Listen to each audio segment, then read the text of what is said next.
छान्दस्य ज्ञानाञ्जनशलाकया चक्षुरुन्मीलितं येन तस्मै श्रीगुरुवे नमः। नमो विष्णुपादाय कृष्णप्रेष्ठाय भूतले श्रीमते भक्तिवेदान्त श्रीधरगोस्वामीति नामिने। नमः विष्णुपादाय राधिकाय प्रियात्मने श्रीमते भक्तिवेदान्त श्री नारायण गोस्वामीति नामिने। नमो गुरुदेवाय धीमते सौम्य मूर्तये श्रीमते श्री भक्ति श्री रूप सिद्धांत गोस्वामीति नामिने। वाञ्छाकल्पतरुभ्यश्च कृपा सिन्धुभ्येव च पतितानां पावनेभ्यो वैष्णवेभ्यो नमो नमः। नित्यानंद नमस्तुभ्यं प्रेमानंद प्रदायिने कलौ कल्मषनाशाय जानहापतये नमः। नमो महावदान्याय कृष्ण प्रेम प्रदायते कृष्णाय कृष्ण चैतन्य नामने गौरतीसे नमः। हे कृष्ण करुणा सिंधु दीन बंधु जगतपते गोपेश गोपिका कांत राधा कांत नमस्तुते। तप्त कांचन गौरंगी राधे वृंदावनेश्वरी वृषभानुसुते देवी प्रणमामि हरिप्रिये। वृंदाई तुलसी देव्याय प्रिय केशवस्य च कृष्ण भक्ति प्रति देवी सत्यवती नमो नमः। श्री कृष्ण चैतन्य प्रभु नित्यानंद श्री अद्वैत गदाधर शिवासादि गौर भक्त वृंद। हरे कृष्ण कृष्ण कृष्ण हरे हरे हरे राम राम राम हरे हरे। सर्वप्रथम मैं अपने गुरु पाद पद्म परम आराध्यता श्री भक्ति वेदांता श्री श्रीधर गोस्वामी महाराज जी के अभय चरण कमलों में मैं अनंत कोटि दंडवत निवेदन करती हूँ और उनके हितों की कृपा की वांछा करती हूँ। तदुपरांत जय नित्य लीला प्रविष्ट ओम विष्णुपाद अष्टोत्तर श्रीमद् भक्ति वेदांत श्री नारायण गोस्वामी जी महाराज। जय नित्य लीला प्रविष्ट ओम विष्णुपाद अष्टोत्तर श्रीमद् श्री भक्ति श्री रूप सिद्धांति गोस्वामी परम गुरुदेव महाराज जी के अभय चरण कमलों में मैं अनंत कोटि दंडवत निवेदन करती हूँ तथा समस्त रूपानक गुरु परंपरा से मैं अपनी अहितों की कृपा की वांछा करती हूँ। पूज्य श्री संजय प्रभु जी के चरणों में अनंत कोटि दंडवत प्रणाम और आप सभी भक्तों के चरणों में मेरा यथायोग दंडवत प्रणाम। हरे कृष्णा, सभी को दंडवत प्रणाम। कौन बोलना चाहेंगे गुरु जी की महिमा पे? सबसे पहले हैंड रेज कीजिए जो भी बोलना चाहते हैं।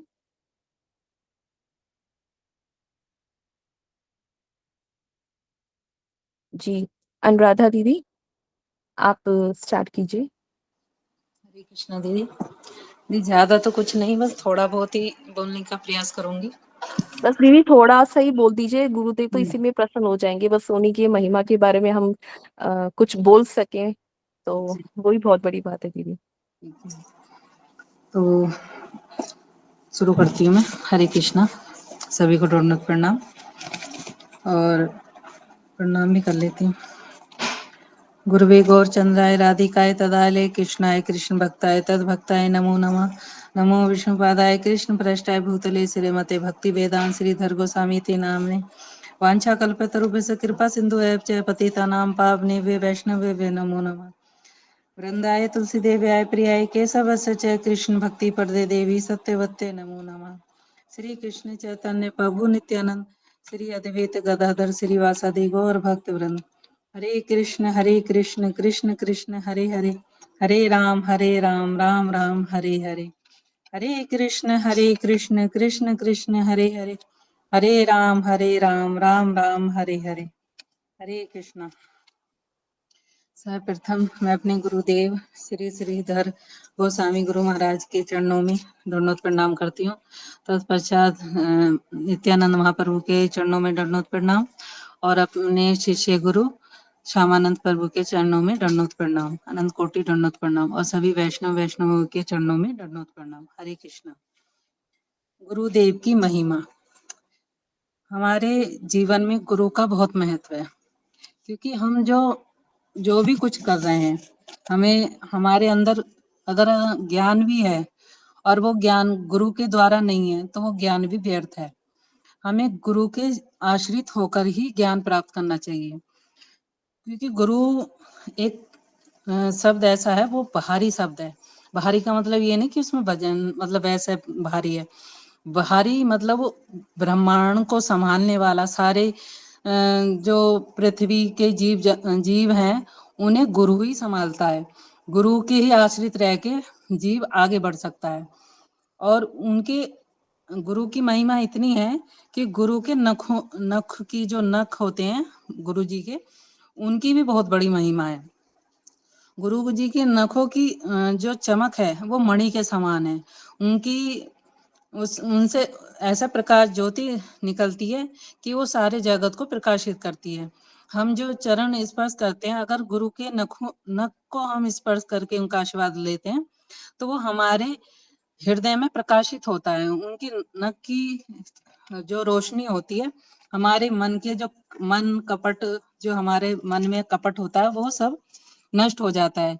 जब गुरु हमारे मन में आश्रित होते हैं, हम अपने मन में गुरु को बिठाते हैं, उन्हें स्थान देते हैं, उनके नियमों का पालन करते हैं, उनकी वाणी का पालन करते हैं, उनके उपदेश का पालन करते हैं, उनकी कही वाणी के अनुसार हम अपने जीवन को चलाते हैं, तो हमारे मन से कपट दूर होने लगता है और हम निर्मल होने लगते हैं।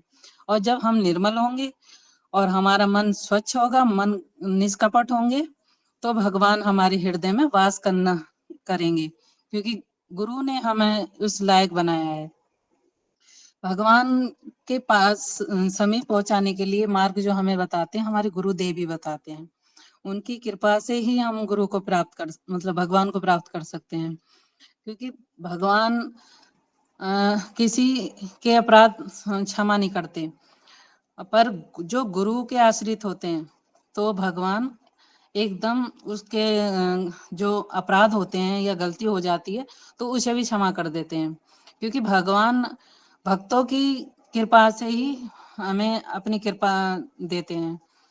और सबसे बड़ी बात है कि जो हमें जो कृपा मिली है, हम अहोतों की कृपा से हम गुरु की शरण में आए हैं। हमारे अपने तो कुछ मतलब क्या बोलेंगे से सो करती नहीं है, हमारा कोई अपना इतना सो मतलब महान कार्य नहीं करके आए हैं जो हमें गुरु की कृपा मिली, तो अहोते की कृपा मिली है हमें, और उसका हमें अच्छे से पालन करना चाहिए। उनकी आज्ञा के अनुसार हम चलेंगे, तो हम उनकी सेवा करके ही अपने लक्ष्य को प्राप्त कर पाएंगे। और गुरुदेव का भी यही लक्ष्य है कि हमें उन्हें अपने भगवान की शरण में पहुंचाएं और धाम में पहुंचाएं, और हम उनकी आज्ञा अनुसार चलेंगे, तभी हम उस धाम को प्राप्त कर पाएंगे। और अपना तरफ से हम पूरा प्रयास करते हैं कि गुरु की हर वाणी को अपने जीवन में उतारें और उनके अनुसार हम अपने जीवन को व्यतीत करें, और अपने जीवन को उनके चरणों में समर्पित कर कर उनके हर कथन को हम आगे बढ़ाएं, हर कथन को अपने जीवन में लाएं। तो यही कह के अपनी वाणी को विश्राम देती हूँ। वांछा कल्पतरुभ्यश्च कृपा सिंधु एव च पतितानां पावनेभ्यो वैष्णवेभ्यो नमो नमः। हरे कृष्ण। हरे कृष्णा दीदी, बहुत बहुत सुंदर आपने बताया गुरु की महिमा के बारे में। बहुत अच्छा बताया दीदी आपने, thank you so much. Next है मोनिका दीदी। हरे कृष्णा दीदी, दंडवत प्रणाम। हरे कृष्णा दीदी, दंडवत प्रणाम। दीदी आप बोलिए। दीदी क्या गुरु अष्टकम कर सकते हैं? अष्टकम, अष्टकम फिर वो आप जैसे ना अभी देखते हैं कौन कौन कर रहे हैं गुरु की महिमा पे, फिर टाइम बचेगा ना, हम थोड़ा गुरु जी की अष्टकम या गुरु जी के जो कीर्तन वगैरह है वो थोड़ा कर लेंगे। जी ठीक है दीदी। आप कथा गुरुदेव के बारे में नहीं बोले दीदी, मोनिका दीदी? नहीं दीदी, गुरुदेव के बारे में अभी तो तैयार नहीं किया। अच्छा अच्छा, ठीक है ठीक है। वृतीश्वर प्रभु जी, हरे कृष्णा हरे प्रभु कृष्ण। जी, दंडवत प्रणाम। दंडवत प्रणाम दीदी। गुरुवे गौरचंद्राय राधिकाय स्तदालये कृष्णाय कृष्ण भक्ताय तद्भक्ताय नमो नमः। नित्यानंद नमस्तुभ्य प्रेमानंद वरदायने कलो कल्मषनाशाय जानवापते नमः। श्री कृष्ण चैतन्य प्रभु नित्यानंद श्री अद्वैत गदाधर श्रीवासादि गौर भक्त वृंद। श्री कृष्ण चैतन्य प्रभु नित्यानंद श्री अद्वैत गदाधर श्रीवासादि गौर भक्त वृंद। हरे कृष्ण कृष्ण कृष्ण हरे हरे, हरे राम राम राम हरे हरे। सर्वप्रथम मैं अपने गुरुपाद नमो विष्णुपाद नमो विष्णुदाय कृष्णष्टाय मुरली शरण भक्तिदान श्री चित्र गोस्वामी गुरु महाराज के चरण कमलों में अनंत कोटि धन्यवाद प्रणाम ज्ञापन करता हूँ और उनकी अहत की कृपा की वांछा करता हूँ। तत्पश्चात अपने परम गुरुदेव नित्य लाभ प्रविष्णु विष्णुपाद स्त्रोत्र जो श्री भक्ति श्री रूप सिद्धांति गोस्वामी महाराज और नित्य लाभ प्रविष्णु विष्णुपाद स्त्रोत्र जो श्री भक्तिदान श्री नारायण गोस्वामी महाराज जी के चरण कमलों में अनंत कोटि धन्यवाद प्रणाम ज्ञापन करते हुए उनकी अहत की कृपा की वांछा करता हूँ और उपस्थित समस्त वैष्णव वैष्णवी सभी के चरण कमल में यथा योग्य दंडवत प्रणाम।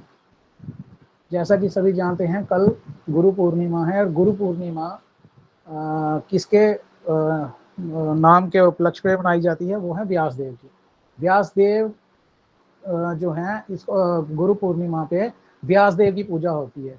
अब व्यासदेव की पूजा का कारण क्या है कि जैसे व्यासदेव जी ने अलग अलग तरह के ग्रंथ प्रकाशित किए, जिसमें उन्होंने 108 उपनिषद, फिर 18 पुराण, महाभारत, वेदांत सूत्र की रचना, वेदों का संकलन, उन्होंने बहुत कुछ प्रकाशित किया। पर उसके बावजूद भी इतना कुछ प्रकाशन के बाद भी उनको चित्त में शांति नहीं मिली। तो सहसा ही वे बैठ के ऐसा सोच रहे थे कि क्या ऐसा मैंने अपराध कर दिया, क्या ऐसा मुझसे कुछ गलत हो गया कि जिसके कारण मेरा चित्त जो है वो अशांत है। तो अभी वो सोच ही रहे थे, तो इतने में उनके गुरुदेव जो कि श्री नारद मुनि हैं, वो वहाँ पे उपस्थित हो गए। तो नारद मुनि ने जब उनसे पूछा व्यासदेव जी से कि उनकी अप्रसन्नता का कारण क्या है, तो व्यासदेव ने यही चीज़ बताई कि इतना कुछ प्रकाशन करने के बावजूद भी मेरा मन अशांत है। तब नारद मुनि ने उनसे कहा कि आपने सभी ग्रंथ प्रकाशित किए, वेदों का भी संकलन किया, पर क्या आपने भगवान की जो बाल लीलाएं हैं उनका वहाँ पे कुछ आपने लिखा या कुछ प्रकाशन किया उनका? तो उन्होंने बोला ऐसा तो कुछ नहीं किया। उन्होंने बोला कि यही कारण है आपकी अप्रसन्नता का। फिर उन्होंने बोला कि यशोदा मैया ने किस तरह से श्री कृष्ण को दंड दिया, उनको जो रस्सी से बांधा, या उनको जब मिट्टी खाने के लिए उनको डांट फटकार लगाई, तो क्या उस चीज़ के बारे में कभी मेंशन किया किसी ग्रंथ में? उन्होंने बोला कि इतना खुलकर मेंशन नहीं किया, जस्ट संकेतिक ही था। फिर उन्होंने बोला कि जो उनके सखा ग्वाल वाल जो थे, वो उनके कंधों पर चढ़ के घूमते थे, उनको घोड़ा बनाकर उनके ऊपर बैठते थे। तो खेल खेल में जब बैठते थे तो उस चीज़ के बारे में आपने कुछ लिखा? तो उन्होंने बोला वो भी नहीं लिखा। तो इतना सारा। फिर उन्होंने गोपियों के बारे में पूछा कि क्या तुमने गोपियों की महिमा का वर्णन किया अपने ग्रंथों में? जैसा कि श्रीमती राधा रानी हैं, जब श्री कृष्ण श्रीमती राधा रानी के सामने उपस्थित होते हैं तो श्री कृष्ण का जो मुकुट है वो नीचे गिर जाता है, श्री कृष्ण की बांसुरी जो है वो श्रीमती राधा रानी के चरणों में गिर जाती है। तो इसी तरह से भगवान श्री कृष्ण की लीलाओं के बारे में जब उन्होंने बताया, तो व्यासदेव ने कहा कि उनके बारे में मैंने अंश मात्र ही बताया है, पूरा डिटेल में मैंने कहीं भी कुछ भी नहीं बताया।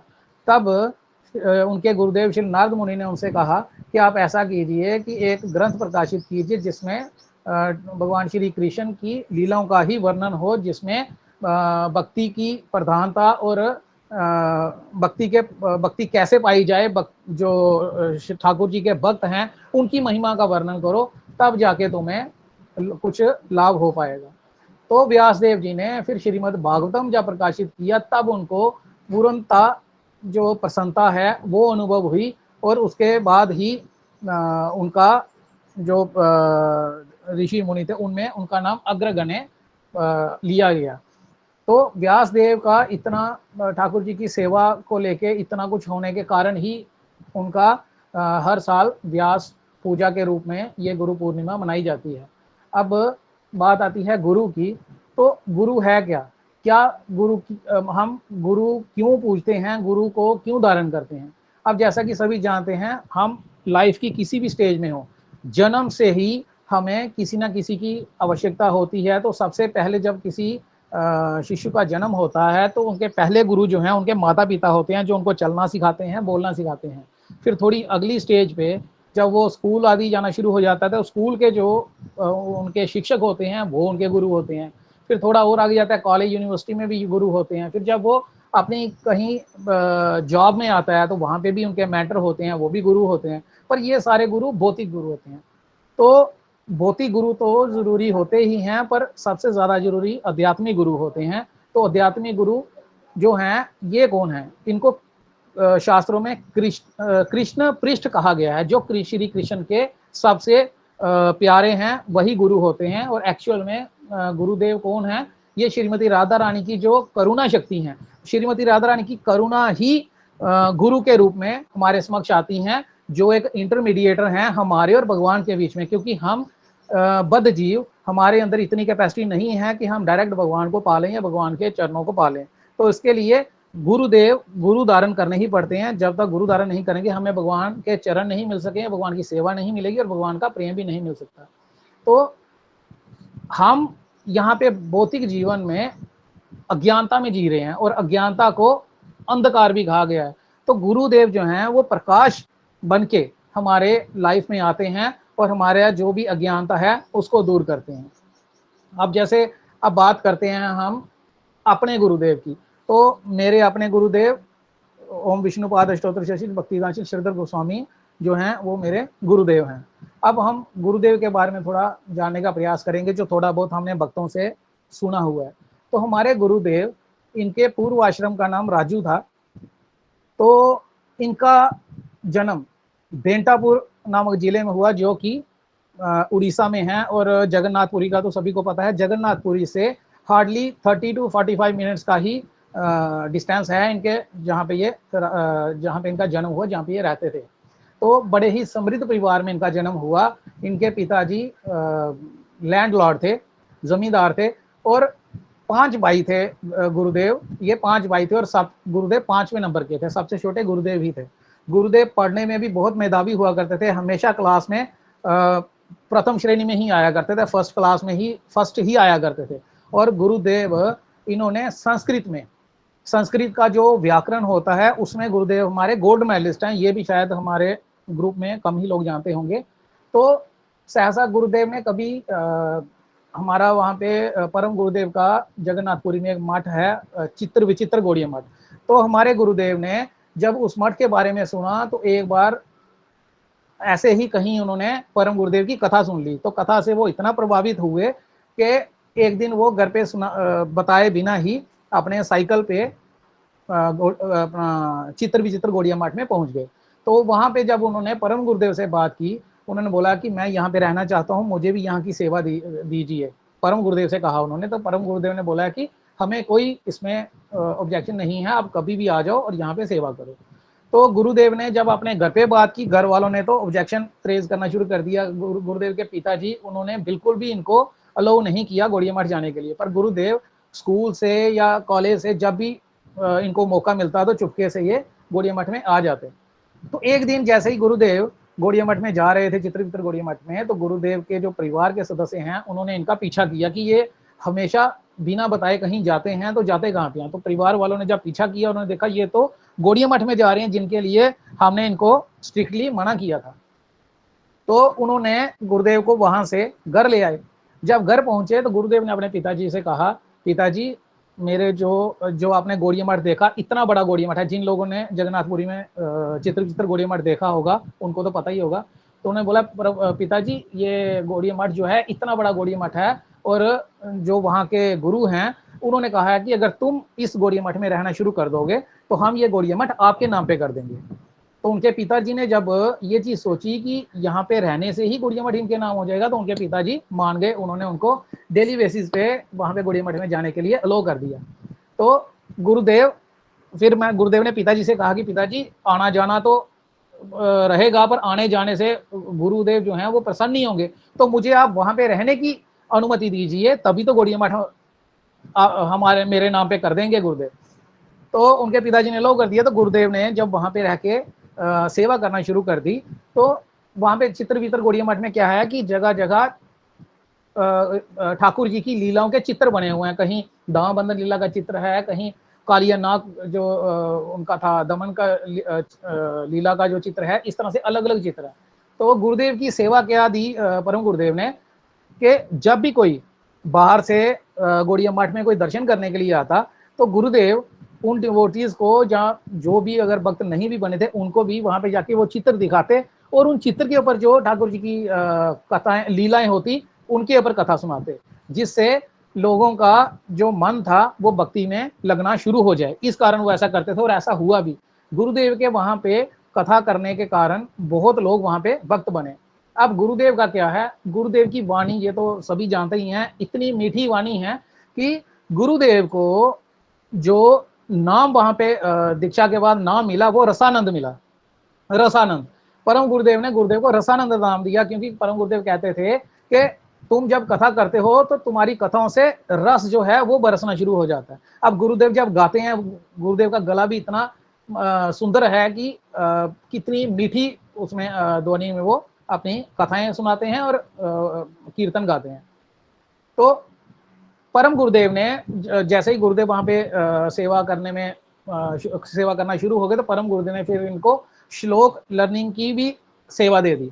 तो गुरुदेव के पास सेवाएं इतनी हुआ करती थी कि जो ठाकुर जी के भोग का रंधन करना वो भी गुरुदेव के पास ही था। मार्केट से जो सब्जियां वगैरह खरीदनियां या जो भी चीज मार्केट से लानी, या फिर मठ के लिए जो भिक्षा वगैरह करने जाना, तो गुरुदेव का इतनी सेवाएं होती थी, गुरुदेव के पास टाइम ही नहीं हो करता था। तो गुरुदेव क्या करते थे, जैसे ही मार्केट जाना है तो हाथ पे 2 श्लोक लिख के जाते थे, हाथ पे श्लोक लिख के ले जाते और रास्ते में चलते चलते चलते वो दोनों श्लोक लर्न कर लेते।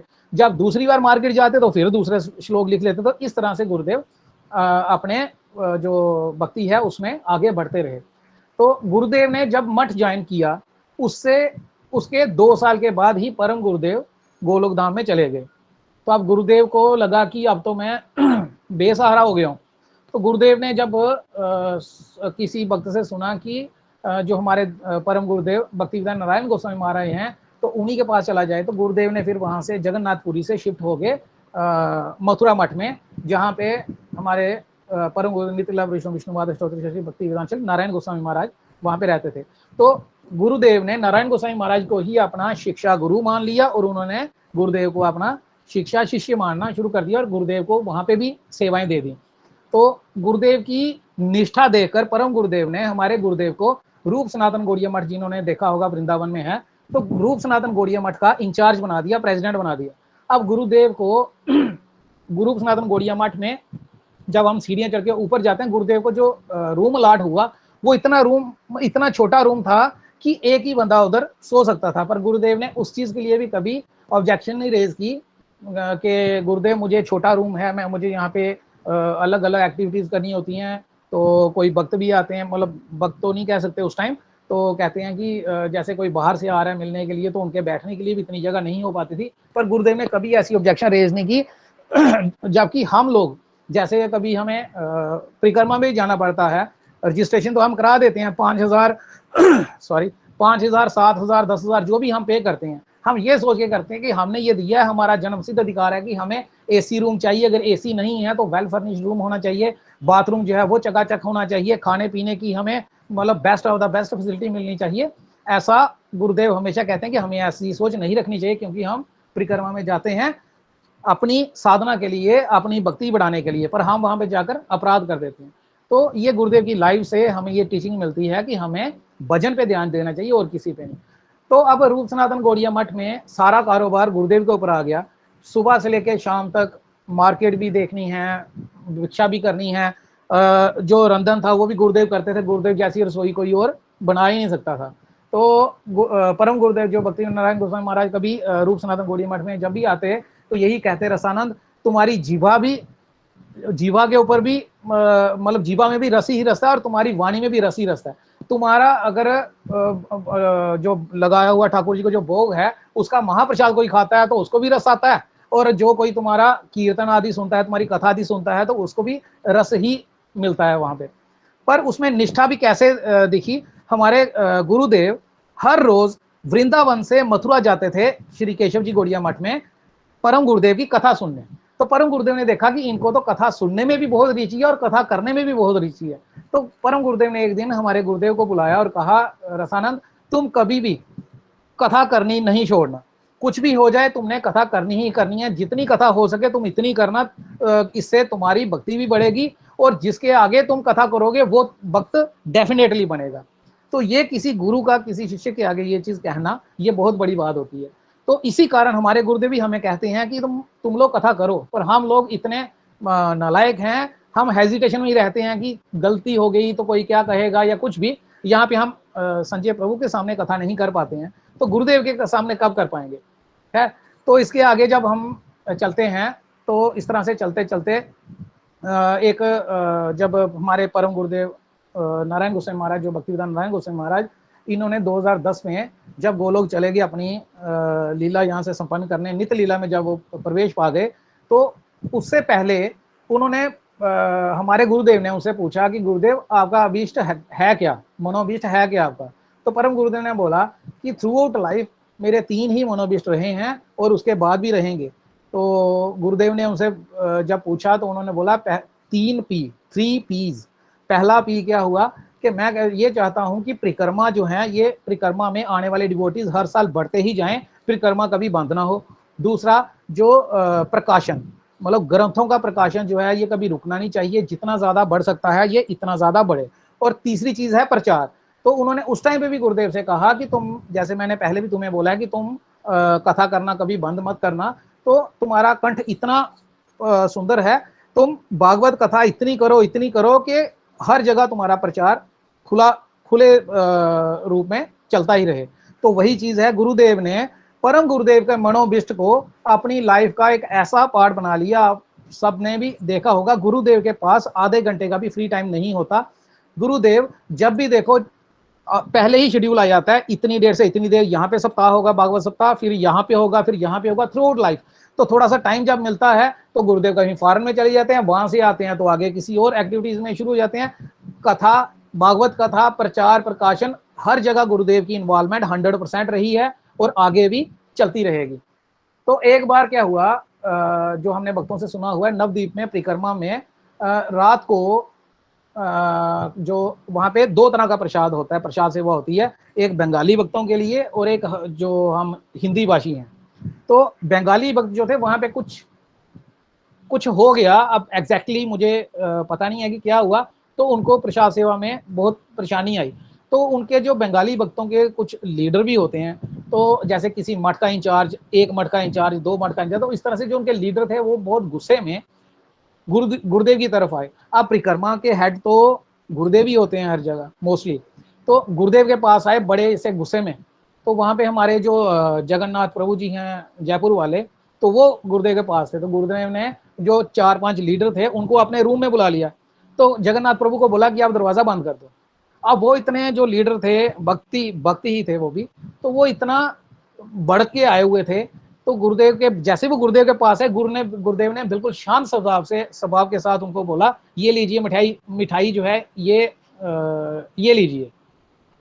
अब वो इतना भड़के हुए हैं और गुरुदेव ने इतने प्रेम से उनको मिठाई ऑफर की, उन्होंने एक एक पीस पांचों ने जैसे ही लिया तो वो इस तरह से ठंडे हो गए कि जैसे कभी कुछ हुआ ही नहीं, और इतने प्रेम से गुरुदेव को दंडवत करते हुए वो बाहर गए और सबको उन्होंने शांत किया। दूसरा, परिक्रमा कोई भी होती है, जिन लोगों ने परिक्रमा गुरुदेव के साथ की हुई है उन्होंने देखा होगा कि गुरुदेव, कोई भी परिक्रमा होती है तो प्रसाद सेवा जहां पे भी होती है, गुरुदेव जब प्रसाद सेवा 8 बजे शुरू होगी, रात को 11 बजे खत्म होगी, गुरुदेव वहां पे 3 घंटे 4 घंटे 5 घंटे कंटिन्यूसली खड़े रहेंगे। खुद भी प्रसाद नहीं पाएंगे वो जब तक सभी भक्तों को प्रसाद ना मिल जाए। ये चीज वृंदावन में भी हम लोगों ने देखी, ये चीज हमने जगन्नाथपुरी जो परिक्रमा हुई वहां पे भी देखी, नवद्वीप में भी हम देखते हैं, हर जगह गुरुदेव ऐसा ही करते हैं। और गुरुदेव का दीनहीन भाव देखिए जो हमने अपने सुंदर गोपाल प्रभु जी से सुना है।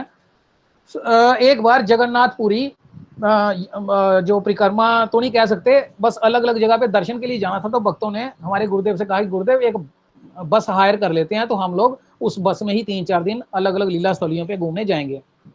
तो हुआ क्या, बस हायर कर ली, सारे जो डिवोटीज हैं उन्होंने अपनी, जिन जैसा हम लोग बद जीव है ना, हम ये नहीं समझते हैं, शिष्टाचार नहीं हम लोगों को पता, तो सारे अपने पैसा दिया हुआ सबने, तो अपने मेरी सीट्स पे सब बैठ गए। किसी ने ये नहीं सोचा कि भक्तिवेदांत शिवदास गोस्वामी महाराज जो हैं, अब कुछ तो हमारे परम गुरुदेव के शिष्य थे जो हमारे गुरु अगुवाई कर ली, किसी ने नहीं सोचा गुरुदेव का, अरे गुरुदेव ने भी कुछ नहीं सच, अरेंज तो गुरुदेव ही कर रहे हैं, है ना, और होंगे तो हम सबसे पहले अपनी सीट ऑक्युपाई करेंगे। तो गुरुदेव बस में जो इंजन वाली प्लेस होती है वो तो सबको पता होगा फ्रंट में, तो गुरुदेव इंजन के ऊपर बैठे। गुरुदेव ने बाहर जब देखा तो एक बालक वो बाहर खड़ा है, उसका भी मन था जाने के लिए। तो गुरुदेव ने पूछा आप भी जाओगे? वो कौन थे? सुंदर गोपाल प्रभु। तो सुंदर गोपाल प्रभु ने बोला जी गुरुदेव, पर बस में तो जगह ही नहीं है। तो गुरुदेव ने बोला आप आइए, बहुत जगह है। अब पहले ही इंजन के ऊपर कम जगह थी, तो गुरुदेव ने सुंदर गोपाल प्रभु को भी अपने साथ बिठा लिया। उस दिन से सुंदर गोपाल प्रभु, कहते हैं ना कोई एक इंसिडेंट चाहिए, तो सुंदर गोपाल प्रभु उसी दिन इतना ज्यादा गुरुदेव के साथ, मतलब गुरुदेव से प्रभावित हुए, तो उनको गुरुदेव के साथ ही अटैचमेंट है। पूरे गौड़िया मठ में जितनी गुरुदेव के साथ है इतनी अटैचमेंट किसी के साथ नहीं है। सुंदर गोपाल प्रभु परिक्रमा कराते हैं, ये हमारी जो अभी नवंबर के लिए अभी शायद डेट आई है वृंदावन की, तो सुंदर गोपाल प्रभु गुरुदेव के साथ ही परिक्रमा कराते हैं और किसी के साथ नहीं कराते। तो इतना प्रेम सुंदर गोपाल प्रभु के हृदय में मतलब स्टार्ट हो गया गुरुदेव के प्रति। तो गुरुदेव इतना कुछ होने के बावजूद भी अपने आप को इतना दीनहीन बताते हैं। एक बार एक नोएडा में गुरुदेव भागवत कथा करने के लिए गए। तो कथा करने के लिए जब वहां पे गए तो गुरुदेव ने वहीं पे रहना था, उसी स्थली में ही जहाँ पे कथा होनी थी। तो कथा की, तो कथा नहीं की, अभी कथा शुरू होनी थी। पहले दिन गुरुदेव ने वहां पे नरसिंह यज्ञ किया। तो नरसिंह यज्ञ करने के बाद थक गए थे, शाम हो चुकी थी, गुरुदेव विश्राम के लिए चले गए। तो इतने में क्या हुआ, वहां पे एक छोटी बच्ची आई हुई थी, उसको पिछले 4 दिन से भूत लगा हुआ था। तो उस लड़की ने जोर जोर से चिल्लाना शुरू कर दिया। जब गुरुदेव के कानों में आवाज गई तो गुरुदेव भी वहां पे आ गए। गुरुदेव ने बोला क्या हो गया। गुरुदेव ने जैसे ही उसके सिर पे हाथ रखा तो गुरुदेव ने जैसे ही उस लड़की के सिर पे हाथ रखा तो उसके अंदर का जो भूत था वो बोल पड़ा। कहता गुरुदेव कहता आप मुझे अपना चरणामृत पिलाइए तो मैं इस लड़की को छोड़ दूंगा। तो गुरुदेव ने बोला मैं तो इस काबिल हूं ही नहीं, मैं कैसे किसी को अपना चरणामृत पिला सकूं। जबकि गुरुदेव तो महाभागवत हैं, पर महाभागवत ही ऐसे होते हैं जो कभी अपना किसी को दिखाते नहीं है। तो गुरुदेव ने उनको अपना चरणामृत नहीं दिया। वहां पे जो परम गुरुदेव जी का वो चित्रपट था, गुरुदेव ने परम गुरुदेव के चित्रपट पे जल डाला और परम गुरुदेव का चरणामृत उस लड़की को पिलाया। जैसे उस लड़की ने परम गुरुदेव का चरणामृत पिया, उस लड़की से भूत गायब हो गया। तो ये बात मैं बता रहा हूं सिर्फ गुरुदेव के दीनहीन होने की, कि वो अपने आप को कहते हैं कि मैं तो कुछ हूं ही नहीं, जो भी हैं मेरे गुरुदेव ही हैं। तो एक बार किसी क्या बोलते हैं इनको, जो अब हमारी हरि नाम होता है, दीक्षा होती है। तो जैसे हम हैं, कोई है, बड़े सारे ऐसे लोग हैं को जिनके घर वाले नहीं चाहते कि हमारा बच्चा या हमारी बेटी दीक्षा ले। जैसे कल भी आपने कथा सुनी होगी गुरुदेव की, जहाँ पे गए हुए थे गुरुदेव। तो वहां पे एक प्रभु जी है ना, मुझे नाम नहीं याद रहा, मल्लिकार्जुन प्रभु। मल्लिकार्जुन प्रभु के बारे में गुरुदेव ने बताया कि इनके पिताजी मिनिस्टर हैं और वो नहीं चाहते ये भक्ति में आए। तो ये कॉलेज से महीना महीना ही गायब रहते हैं और ठाकुर जी इनकी अटेंडेंस पूरी कर देते हैं कॉलेज में। मतलब कितनी बड़ी बात है, गुरुदेव का आशीर्वाद हो तो ठाकुर जी कुछ भी करते हैं। तो इसी तरह से किसी ने दीक्षा ले ली गुरुदेव से। तो जब उसके घर पे पता चला तो उसके घर वाले जो बंगाली थे उनको पता चला, तो वो पूरी फैमिली एकदम से ऐसे आगे लड़ने के लिए। तो गुरुदेव के रूम के बाहर उन्होंने हंगामा शुरू कर दिया। तो गुरुदेव ने जब बाहर निकले, गुरुदेव ने बड़े प्रेम से पूछा क्या हुआ, आप इतना शोर क्यों कर रहे हैं। गुरुदेव ने कोई गुस्सा नहीं किया, कुछ नहीं किया, बड़े प्रेम से बात की। आप बिलीव करोगे, उसी टाइम जो उसकी उस प्रभु जी की फैमिली आई हुई थी, उसके माता पिता, चाचा चाची, भाई बहन जो भी आए हुए थे, सबके सब उसी दिन उसी टाइम पे गुरुदेव से उन्होंने हरि नाम लिया। हरि बोल, कितनी बड़ी बात है कि गुरुदेव की सिर्फ वाणी से ही इतने लोग प्रभावित होकर गुरुदेव के चरणों में नतमस्तक हो गए। तो ये बात आती है गुरुदेव के गुणों की, तो मतलब ये तो कभी खत्म ही नहीं होगी। पर हम लोगों में से कुछ ऐसे लोग भी हैं जो ये सोचते हैं कि गुरुदेव, डाउट करते होंगे गुरुदेव के ऊपर कि गुरुदेव क्या है। गुरुदेव कभी बोलते हैं तिलक धारण करो, कभी बोलते हैं कंठी पहन के रखो, कभी बोलते हैं हरि नाम करो, कभी बोलते हैं साधु संग करो, कभी बोलते हैं कथा करो, कथा सुनो, और कभी बोलते हैं परिक्रमा करो। इसके बाहर कभी गुरुदेव जाते ही नहीं।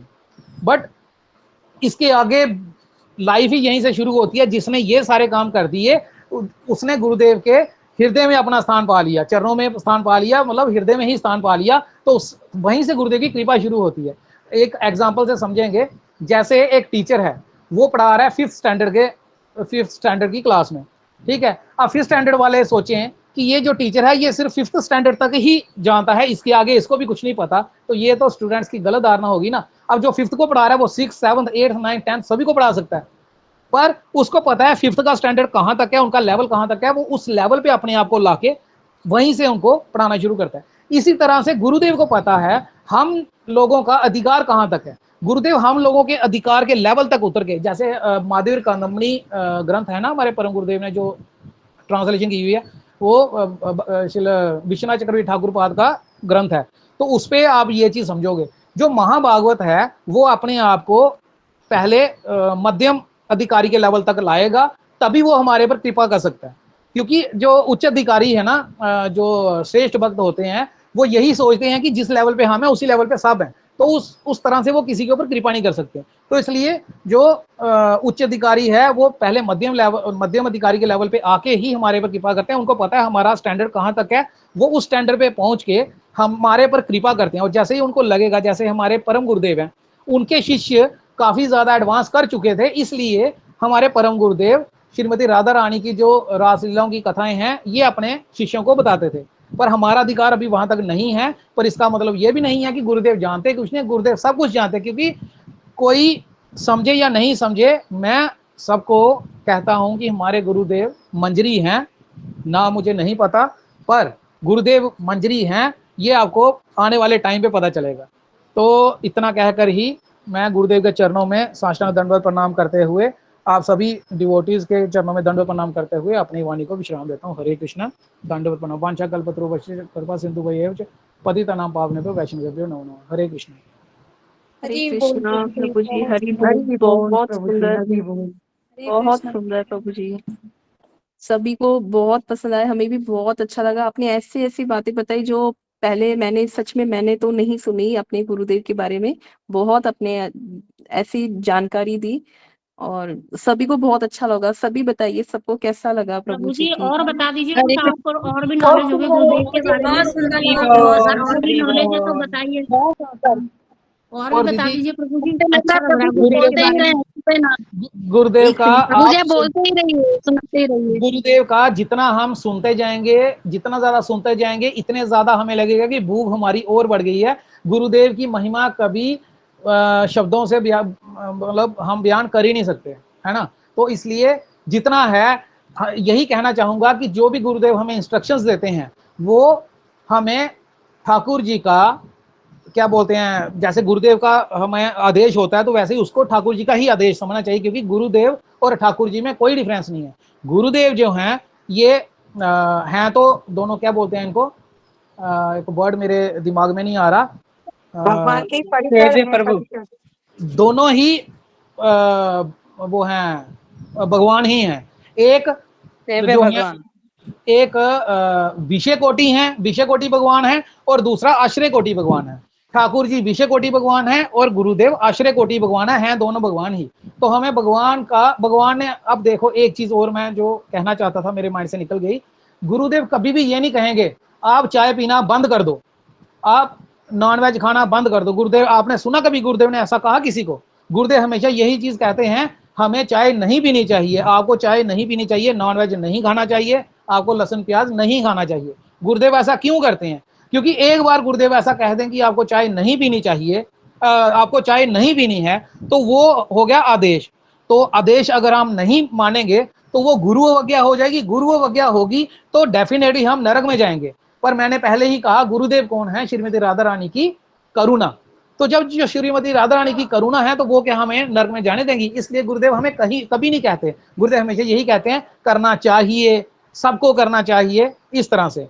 और देखो गुरुदेव का जो मेरे पास वर्ड्स नहीं है, जो अपने शिष्यों को सीट, परमानेंट सीट दे रहे हैं और खुद बस के इंजन में बैठ के जा रहे हैं। ये एक बार नहीं हुआ, बहुत बार, इवन वृंदावन के परिक्रमा में भी बहुत बार होता है। ये चीज मैंने संजय प्रभु से भी सुनी हुई है।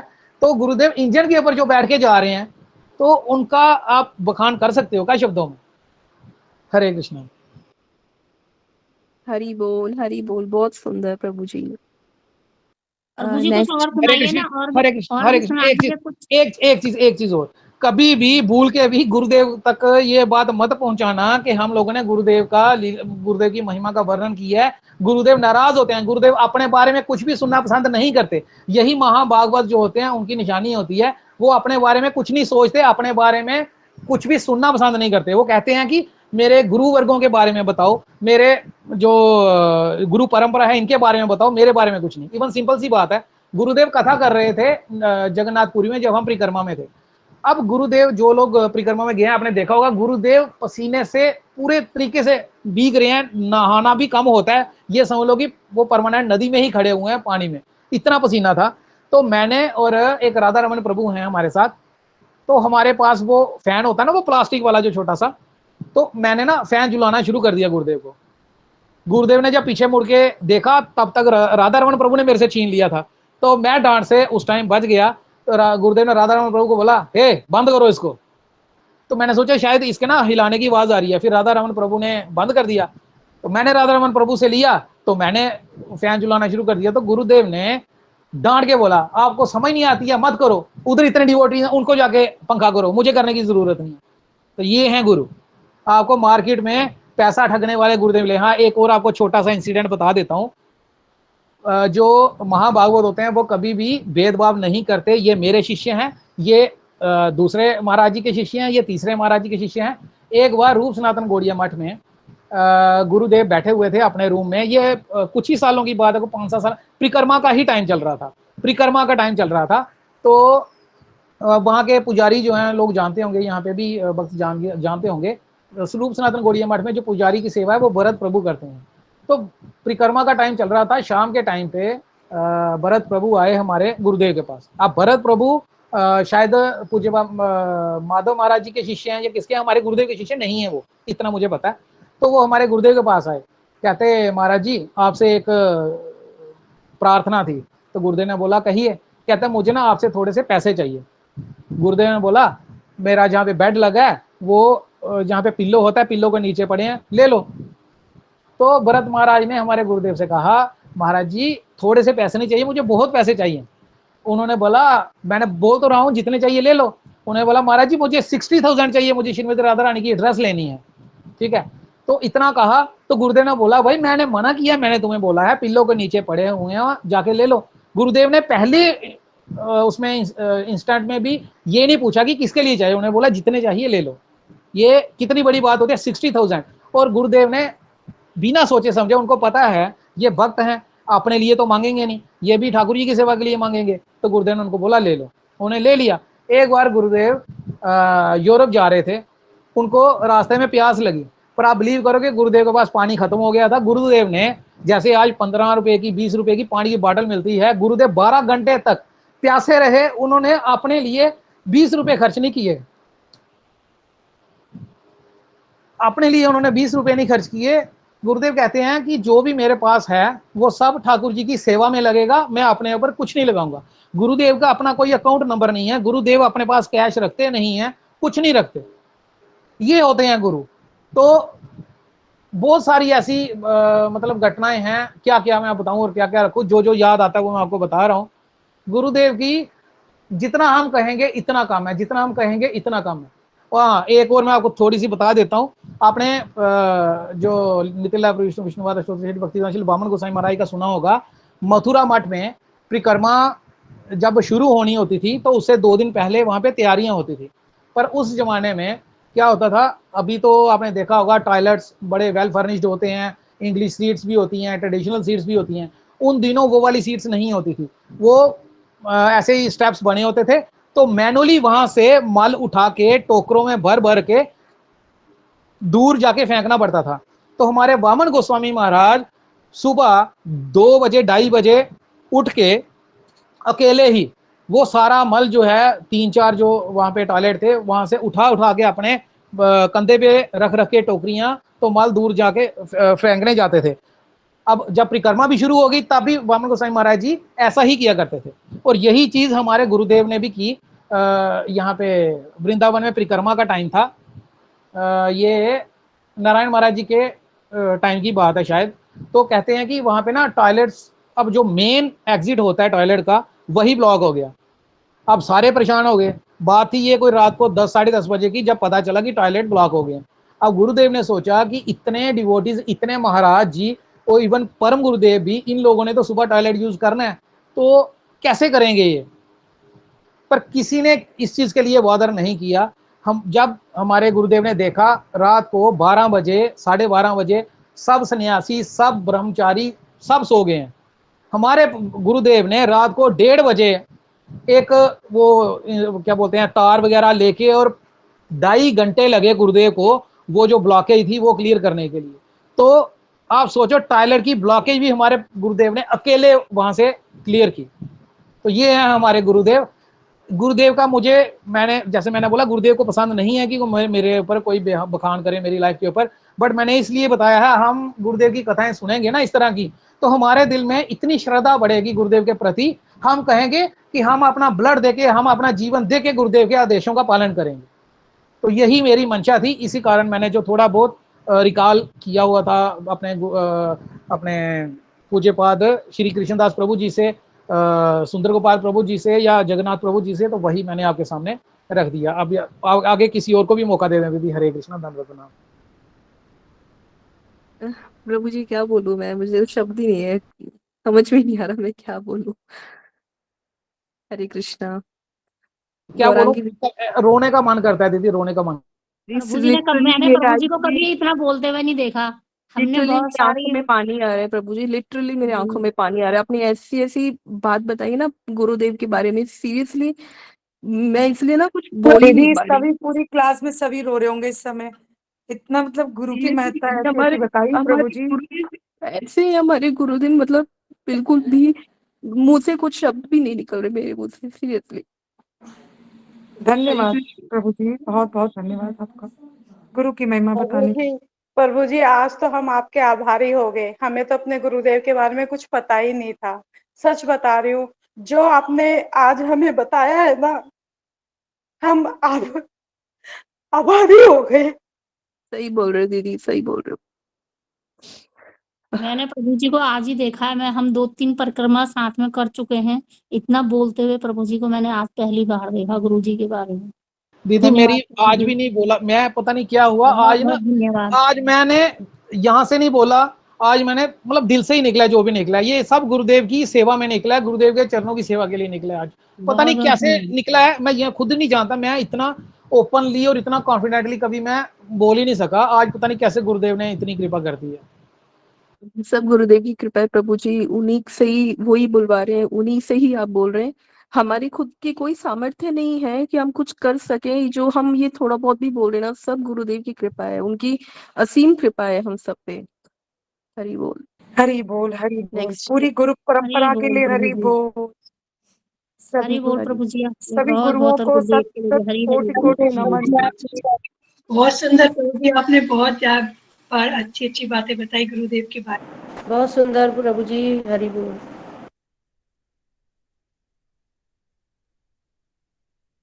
नेक्स्ट है गौरांगी दीदी, आप बोले।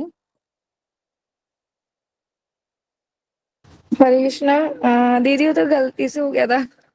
अच्छा दीदी, दीदी कल का और परसों का भी टाइम है, तो हमारे पास समय भी रहेगा। कोई कल भी बोलना चाहिए, परसों भी बोलना चाहिए, कोई भी रेडी करके बोल सकते हैं। प्रीति दीदी ठीक आप है। बोल दीजिए कुछ। मैं तो अभी बोलने की कुछ लायक ही नहीं रही दीदी। दीदी नहीं बोल के तो देखिए, आप भी बहुत अच्छा बोलती हैं। दीदी मेरी सीरियसली सच में कोई तैयारी कुछ नहीं है। हाँ, जो भी मैं जो भी पता था वो सब हो गई। जैसे प्रभु जी ने इतनी अच्छी अच्छी बातें बताई, बस वही मेरे माइंड में घूम रही है, इसके अलावा मैं सब भूल गई। नेक्स्ट है रुचिका दीदी, आप बोलिए।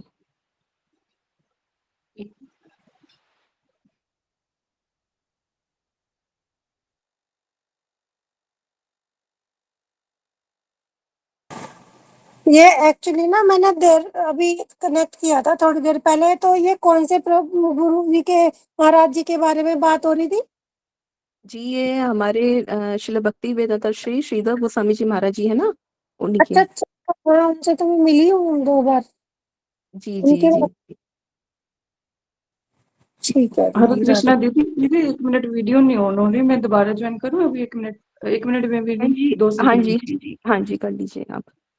और कोई है गरिमा दीदी, दीदी आनंदिनी दीदी, आप भी कुछ बोलिए। बोलो, 1 सेकंड, मैं कैमरा ऑन नहीं करूंगी। कोई बात नहीं दीदी, जैसे आप कंफर्टेबल हो। ठीक है, बोल रही, कोशिश कर रही। तैयारी तो मेरी भी कुछ नहीं है, पर तैयारी तो कुछ नहीं है, पर को बोलने का प्रयास। हरे कृष्ण। अ, दीदी मैं बोलूं पहले, कौन? मुझे हाँ दीदी गरिमा दीदी, रुचिका दीदी आप 2 मिनट रुक के बोल दीजिएगा, गरिमा दीदी को कहीं जाना होगा। 1 सेकंड, 1 सेकंड बस।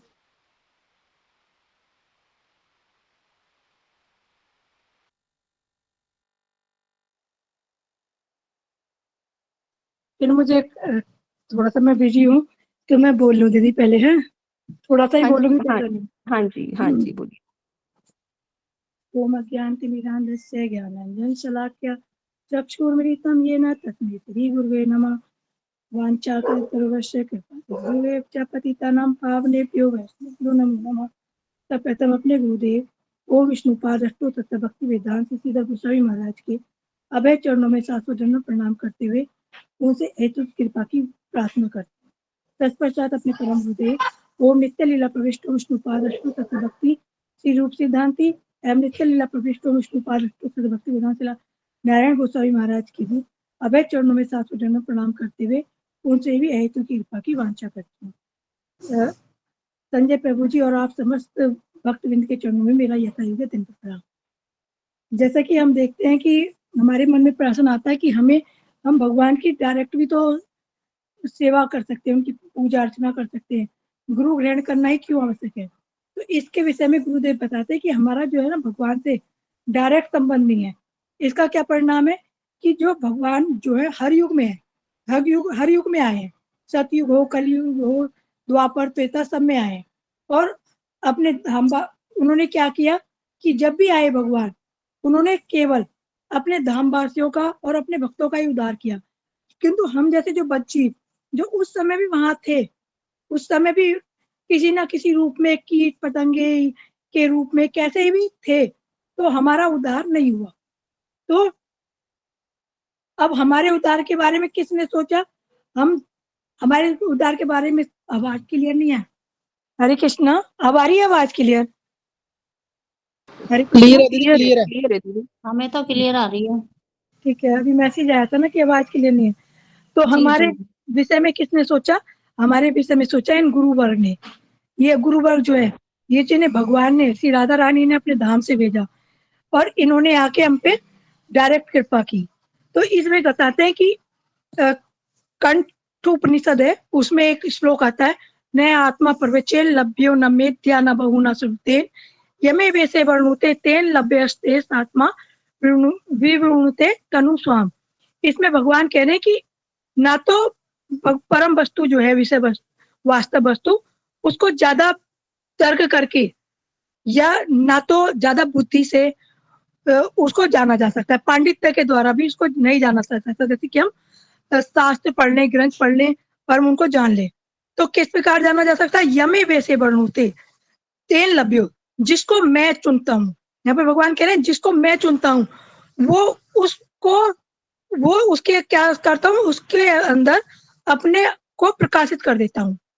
तो यहाँ पर ये कह तो भगवान कह रहे हैं कि मैं चुनता हूँ, किंतु ये जो श्लोक है ना, ये हमारे गौड़ीय कंठार ग्रंथ है, जिसे कहते हैं गौड़ियों का कंठ का हार, जिसमें चुन चुन के श्लोक जो है रखे गए हैं। मतलब शायद भक्ति विनोद ठाकुर जी के का ग्रंथ है शायद, ये उन्होंने रखा है ये, तो उन्होंने रखा है। तो ये जो गुरु तत्व है उसके अंतर्गत इसको रखा गया है।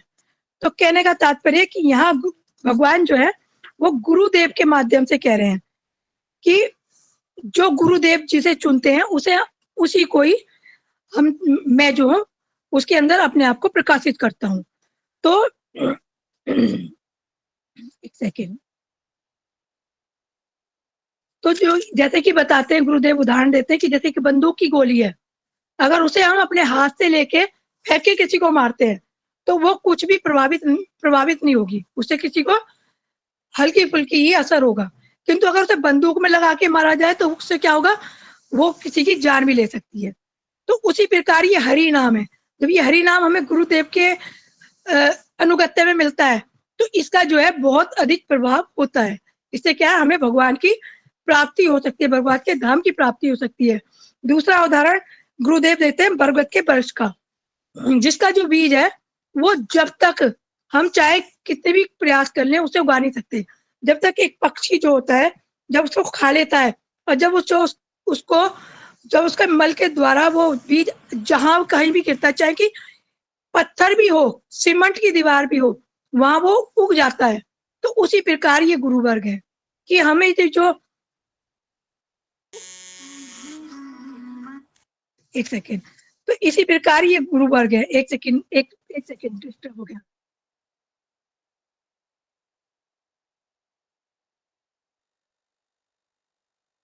हाँ, क्या कहते हैं, हाँ, उसी प्रकार ये हमारे गुरु वर्ग है कि जब इनके आश्रय में रह के हमें हरि नाम प्राप्त होता है तो उससे क्या है, हमें भगवत प्राप्ति होती है।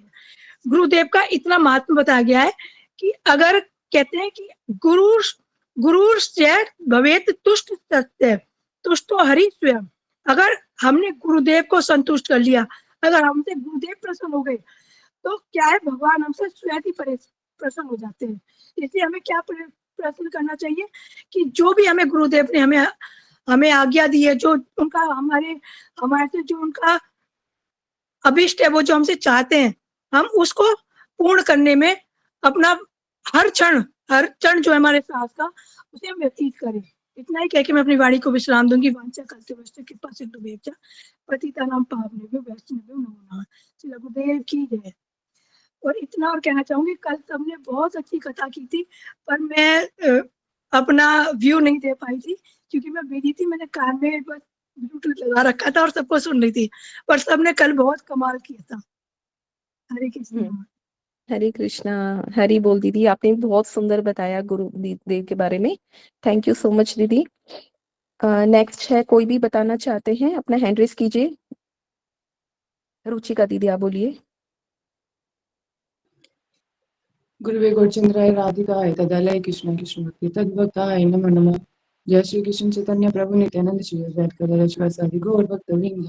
हरे कृष्ण कृष्ण कृष्ण हरे हरे, हरे राम राम राम हरे हरे। मैं सर्वप्रथम अपने गुरुपाद पद ओम विष्णुपाद अष्टोत्तर श्री श्रीमद भक्ति वेदांत श्रीधर गोस्वामी महाराज जी के चरण कमलों में अनंत कोटि दंडवत प्रणाम करती हूँ तथा आप सभी भक्तों को मेरा कोटि कोटि दंडवत प्रणाम। तो आज मैं गुरु जी की महिमा का अपनी तुच्छ वाणी से महिमा करने का प्रयास करती हूँ ताकि मेरी वाणी थोड़ी सी पवित्र हो जाए। वैसे गुरु वैष्णव बताते हैं कि हम तो गुरुदेव जी की महिमा कर ही नहीं सकते। अगर करते भी हैं, दिन रात भी बोलते हैं, सुबह शाम पूरा साल भी बोलते रहेंगे ना, तो इस प्रकार माना जाएगा जैसे सूरज को दीपक दिखाने के समान माना जाता है। जैसे सूर्य का प्रकाश कितना होता है, अनंत गुना, और हमारा जो बखान है, चाहे हम पूरे जीवन भर बोलते रहें तो वो फिर भी दीपक के समान ही माना जाएगा उसका प्रकाश। तो फिर भी हम प्रयास करती हूँ मैं थोड़ा सा। तो जैसे हमारे व्रज प्रभु जी ने इतनी महिमाएं बताई कि अगर वो भी बोलते ही रहेंगे तो भी वो दीपक के समान ही मानी जाएगी। तो आज मैं पहले ये बताऊंगी कि मैं गुरुदेव जी मेरी जिंदगी में कैसे आए और मेरा गुरुदेव जी से कैसे मिलन हुआ। तो जिस तरह एक श्लोक आता है ना, ब्रह्मांड भ्रमिते भ्रमिते कौन भाग्यवान जी, गुरु कृष्ण प्रसाद पाए भक्ति लता बीज। तो इसी प्रकार क्या हुआ कि मैं भी भटक रही थी पूरा, कभी किधर कभी किधर, कभी और कोई गुरु बनाते थे, कभी कोई गुरु बनाते थे, लेकिन कभी मंदिर जाते, कभी देवी देवताओं को मानते, पर मैं माता रानी की बहुत मतलब की उपासना करती थी। जो मैं अपने मेरे हस्बैंड थोड़ा सा मतलब कि तत्व ज्ञान तो नहीं जानते थे, लेकिन कृष्ण भक्ति करते थे। तो हम दोनों ने गुरु तो बनाए नहीं थे, पर हम थोड़ा वृंदावन जरूर जाते थे। तो वहां से थोड़ी देर साधु संग हुआ हमें, जिन्होंने बताया कि भगवान श्री कृष्ण ही हैं, और हम बरसाना में रुके हुए थे, तो वो हरि नाम कर रहे थे। तो मैंने पूछा आप ये कौन सा मंत्र कर रहे हैं? वो बोले हरे कृष्णा का महामंत्र, जो कलयुग के लिए विशेष है, इससे ही हमारा जीवन सफल होगा। मेरे भी हृदय में ये बात थी कि हाँ, ये मनुष्य जीवन बना है, बचपन से सुनते आते थे कि एक बार जीवन तो सार्थक होना चाहिए मनुष्य।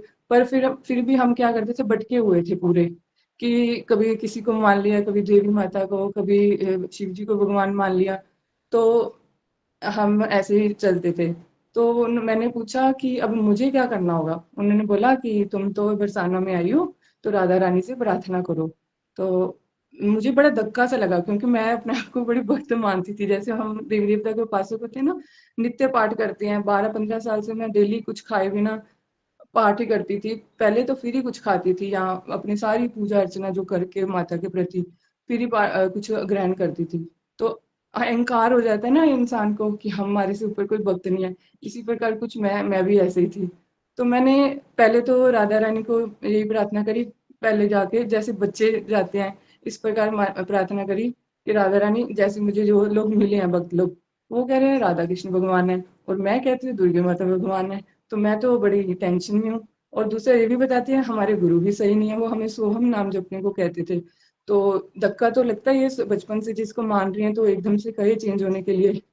पर मैंने क्या करा, वहां राधा रानी से प्रार्थना करी, अब मुझे तो कुछ पता नहीं है सही क्या है क्या गलत क्या है, आप ऐसे करो जो दुनिया के बेस्ट गुरु है ना, इस बार मुझे उनसे मिला देना। मैं नहीं जानती कि कौन है वो, कहाँ पर है, कैसे है, तो इस बार दुनिया के बेस्ट गुरु से मिला देना आप, जैसे भी है। जैसे एक बच्चे वो माता पिता को कोई चीज मांगने के लिए ललकारते हैं ना, इस प्रकार से मैं कह के आ गई। और मैं थोड़ी इमोशनल भी काफी हुई पड़ी थी उस टाइम। तो मैंने जैसे ही कहा ना, तो उसके 15 दिन चलते दिन रात मेरे दिमाग में यही आते कि ये बोले तुम भक्ति नहीं कर रही हो। तो झटका सा लगा हुआ था। मैंने कहा कैसे आएंगे गुरु, कैसे आएंगे मेरे जीवन में, और कौन असली गुरु होगा, कौन कैसे आएगा। तो हमारे जो रूप सनातन में कृष्णदास प्रभु जी हैं, वो पहली बार लुधियाना में आए थे, और हमारे क्लिनिक में कोई मतलब कि उनको कोई प्रॉब्लम थी, हेल्थ इशू था, वहां पर वो उपचार कराने के लिए आए हुए थे। तो साथ में माधवप्रिय प्रभु जी फरीदाबाद वाले वो भी आए थे। तो उन दोनों की कथा सुनकर, गुरु की महिमा सुन के, चैतन्य महाप्रभु जी के बारे में सुन के मेरे तो रोंगटे ही खड़े हो गए, जैसे मैंने जिंदगी में पहली बार ऐसी कथा सुनी। और मैंने कहा इनसे यही शायद मेरे जीवन में गुरु बन के आए हैं। तो उन्होंने बताया हम तो शिष्य हैं। तो मैं तो और हैरान हो गई, ये शिष्य ऐसे तो गुरु कैसे होंगे। तो मैंने कहा कि अब हमें गुरु बनाने हैं तो हम आपको कैसे बना सकते हैं। तो उन्होंने बोला वृंदावन आना आप। तो मैंने कहा ठीक है। तो जैसे ही उन्होंने चैतन्य महाप्रभु जी के बारे में बताया ना, तब तो मैं इतना रोई, इतना रोई। मैं कहती थी भगवान, मैं तो अपने आप को इतनी बड़ी भक्त समझती हूँ, और आप कलयुग में आके चले भी गए और मुझे पता भी नहीं चला, और मैं तो बड़ी अपने आप को भक्त समझ रही थी। तो ऐसे ही उन्होंने बताया चैतन्य महाप्रभु जी स्वयं राधा कृष्ण का अवतार 500 वर्ष पहले पूर्व आए थे। तो मैंने कहा अब तो पक्का जाना वृंदावन। तो जब वृंदावन गए, रूप सनातन में रुके, और सबसे पहले जो मुझे दर्शन हुए शिला भक्तिवेदांत स्वामी नारायण महाराज जी के, जिनके चित्रपट सामने एकदम साक्षात सामने ऐसे लग रहा था जैसे सच में वही बैठे होते हैं। तो मैंने कृष्णदास प्रभु जी से बोला कि आप हमें इनसे शायद हरिनाम या दीक्षा जो भी है आप देते हैं इनसे कराएंगे। कहते नहीं, ये तो अप्रगट हो गए, तो इनके जैसे एक आपको गुरु से मिलाता हूँ। तो उन्होंने हमें ऊपर रूम में रूप सनातन में हमारे जो गुरुदेव हैं शिला भक्तिवेदांत सिद्ध गोस्वामी महाराज जी से मिलाया। और जैसे मैंने उनके दर्शन करे, उन्होंने इतना प्यार दिया, इतना प्यार दिया, तो मुझे लगा अब तो यही मेरी जिंदगी में आई हैं। तो ऐसे मुझे पता चला कि राधा रानी से मैंने जब जो प्रार्थना करी है, तो मुझे उसमें यही बाद में थोड़ी देर कथा सुनने के बाद पता चला कि जैसे कहते हैं ना कि राधा रानी के निज जन होते हैं हमारे गुरुदेव जी। तो उसके बाद मुझे रियलाइज हुआ कि हाँ सच में ये राधा रानी के निज जन ही हैं, जो राधा रानी ने मेरी विनती सुनी और इनके पास ही मेरे को भेजा है कि इनसे तुम हरि नाम लो। और इससे मुझे पता चला कि हाँ ये बेस्ट गुरु हैं दुनिया के। तो हमारे नारायण महाराज जी की तुलना उनसे होती थी। तो आपने नारायण महाराज जी की महिमा भी इतनी सुनी होगी कि कितनी उनकी महिमा है, हम तो उनकी महिमा कर ही नहीं सकते। तो इस प्रकार मैं इस गौड़िया संप्रदाय से जुड़ गई। तो आगे हम आज सुनेंगे गुरु तत्व के बारे में। तो ये तो मेरा था कि मैं भक्ति में कैसे आई, गुरु मुझे कैसे मिले। तो गुरु तत्व के बारे में थोड़ा सा बताना चाहूंगी।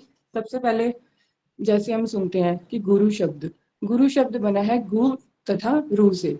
गु का अर्थ होता है अंधकार और रू का अर्थ होता है प्रकाश, अर्थात अज्ञान से प्रकाश की ओर, या अंधकार से प्रकाश की ओर जो हमें लेके जाते हैं उसको कहते हैं गुरु।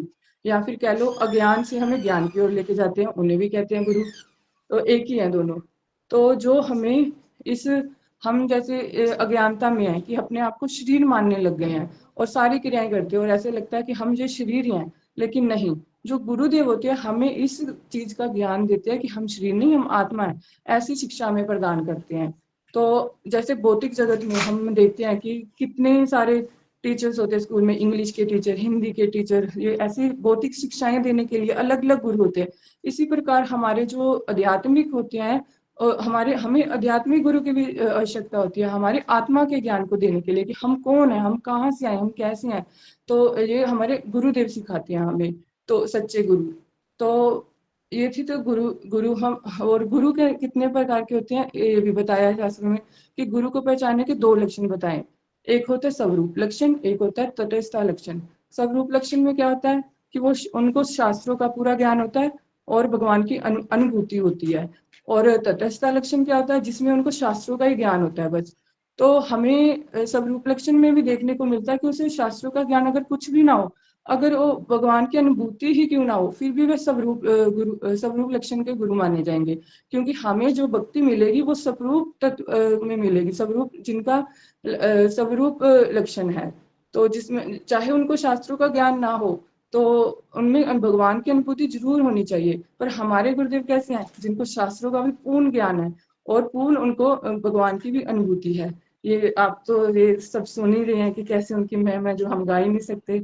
तो ब्रज प्रभु जी ने भी कितने सुंदर तरीके से बताया कि कितनी कितनी महिमाएं हैं, कि हर किसी के प्रति, चाहे वो गृहस्थ हो चाहे वो ब्रह्मचारी हो, कि उनको सामान्य रूप में प्रेम देती हैं और भक्ति में इतना उत्साह बढ़ा देते हैं कि वो भक्ति ना भी करना चाहता हो, भक्ति का ए भी ना जानता हो, तो फिर भी वो कितना, आज जैसे हम ही लोग हैं कुछ ना कुछ बोल पा रहे हैं, उनकी ही कृपा से हम बोल पा रहे हैं, ताकि हम भक्ति में और आगे बढ़ सकें। बार बार गुरुदेव जी हमें कहते हैं कथा सीखो कथा सीखो।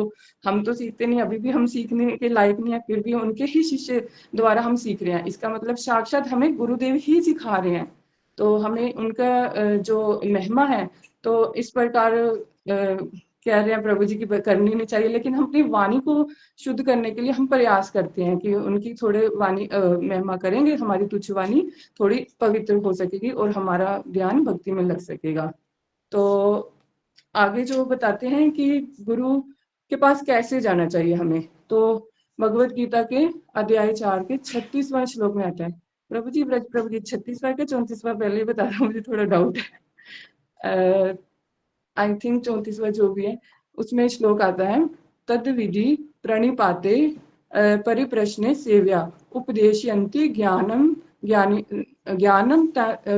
तत् दर्शनम। अर्थात अगर हमें भगवान को जानना है तो शरणागत होके, दीनहीन होके गुरु के पास जाना चाहिए और गुरु की ऐसी सेवा करनी चाहिए। वपु या वाणी, वपु होती है कि उनके शरीर की सेवा करनी, या वाणी, या उनके वाणी का प्रचार करके, या दोनों, वपु भी वाणी भी, या दोनों में से एक। तो ऐसी सेवा करके जिससे गुरु क्या होता है, उन गुरु की ऐसी सेवा करनी चाहिए वपु या वाणी। तो निष्कपट भाव से हमें जाना चाहिए। तो फिर क्या, हम उनसे आध्यात्मिक प्रश्न करेंगे। तो जब हमारी सेवा का भाव देख के, हमारी निष्कपट भाव की सेवा देखकर गुरुदेव हमें क्या करते हैं, उपदेश देते हैं, दिव्य उपदेश देते हैं भगवान के, जिससे हमें क्या होता है कि भगवान के साक्षात दर्शन होने शुरू होते हैं। जैसा कि हम ही देख लो, जैसे हमें तो पता ही नहीं था भगवान कौन है, जैसे ही मैं उनके शरण में आई तो देखो उनके ही शिष्य के माध्यम से मुझे पता चला चैतन्य महाप्रभु जी स्वयं भगवान है। और हम कैसे राधा रानी के ही, वो सारे जितने भी हमारे गुरु वर्ग है सारे उनके ही मंजरी या सखियां हैं। तो हमें तो कुछ पता ही नहीं था, तो उनसे ही हमें देखो थोड़ा बहुत जितने भी करे हम, जो योग्य हैं, जितना भी हमें पता चला, ये सब गुरु की महिमा से ही पता चला कि हमें भगवान कौन है, कैसे है। नहीं तो हम भी भटक ही रहे होते हैं कहीं ना कहीं, और कहीं और देवी देवताओं की पूजा करते हैं। जैसे आजकल कितने बाबा लोग चले हैं, ऐसे ही बने होते हैं, किसी ना किसी अंदर हम रहते होते, तो हमारा कल्याण तो हो ही नहीं पाता करोड़ों करोड़ों जन्म तक। तो हमें करोड़ों करोड़ों जन्मों में उन्होंने हमारे को जीवन दिया है, करोड़ों करोड़ों जन्मों से बचा के हमें नरकों से बचा के अपनी ओर मोड़ा। चाहे हम भक्ति करते या नहीं भी करते, लेकिन फिर भी गुरुदेव के प्रति इतना विश्वास होना चाहिए कि वो हमें अवश्य अपने धाम, भगवान के धाम अपने साथ लेके जाएंगे ही जाएंगे। क्योंकि संजय प्रभु जी की कथा में बार बार आता है कि गुरुदेव जी बोलते हैं, मैं बार बार आऊंगा, मैं बार बार आऊंगा, जब तक आपको भगवान के धाम में नहीं ले जाऊंगा तब तक मैं बार बार आता ही रहूंगा। इसी प्रकार हमारे गुरुदेव जी देखते कितने दयालु हैं, कितने वो हमारे प्रति करुणा का भाव है। हमारे अंदर तो कोई गुण ही नहीं है। अगर हम देखें तो हम अभी भी क्या है, दूसरों के दोष देखने में लगे हुए हैं। अभी भी हम क्या करते हैं, भक्तों के प्रति दोष करते हैं। अपनी ही बात कर रही हूँ मैं, आप सभी की नहीं, अपनी बात करती कि इतने उन्होंने उपकार करा हम पर, तो फिर भी हम भक्ति में आके भक्ति नहीं कर रहे। तो दोष में अब क्या करते हैं, मन मुटाव करके अपनी भक्ति को ही हानि पहुंचाने लग जाते हैं। तो ये सब हमें नहीं करना, और ना ही गुरु को कभी मृत्यु बुद्धि उनके प्रति रखनी कि गुरु को भी ऐसे बीमारी होती है, गुरु को भी ऐसे रोग होते हैं। नहीं, ये हमें कभी नहीं करना। वो इस प्रकार होता है जैसे एक पानी में कमल खिलता है और ऊपर से सूरज की प्रकाश होती है। वो प्रकाश को ना हमारे गुरुदेव जी, और पानी को ना भगवान, हमको ना कमल। अगर सूर्य का प्रकाश सही मात्रा में आएगा, ना कम ना ज्यादा, तो ही हमारा जो हम कमल हैं खिल सकते हैं, अदरवाइज हम कुछ भी नहीं है। जैसे गुरु रुष्ट हो जाए तो भगवान को मना सकते हैं, अगर भगवान रुष्ट हो जाए तो भगवान रुष्ट हो जाए तो गुरु उनको मनाकर हमें दोबारा से जीवन दान दे सकते हैं।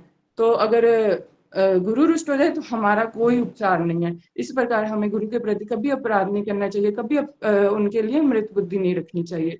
तो इसी के साथ मैं अपनी वाणी को विराम देती हूँ। हरे कृष्णा कृष्णा कृष्णा हरे हरे, हरे राम राम राम हरे हरे। हरे कृष्णा दीदी, बहुत बहुत सुंदर दीदी, बहुत अच्छा बताया आपने।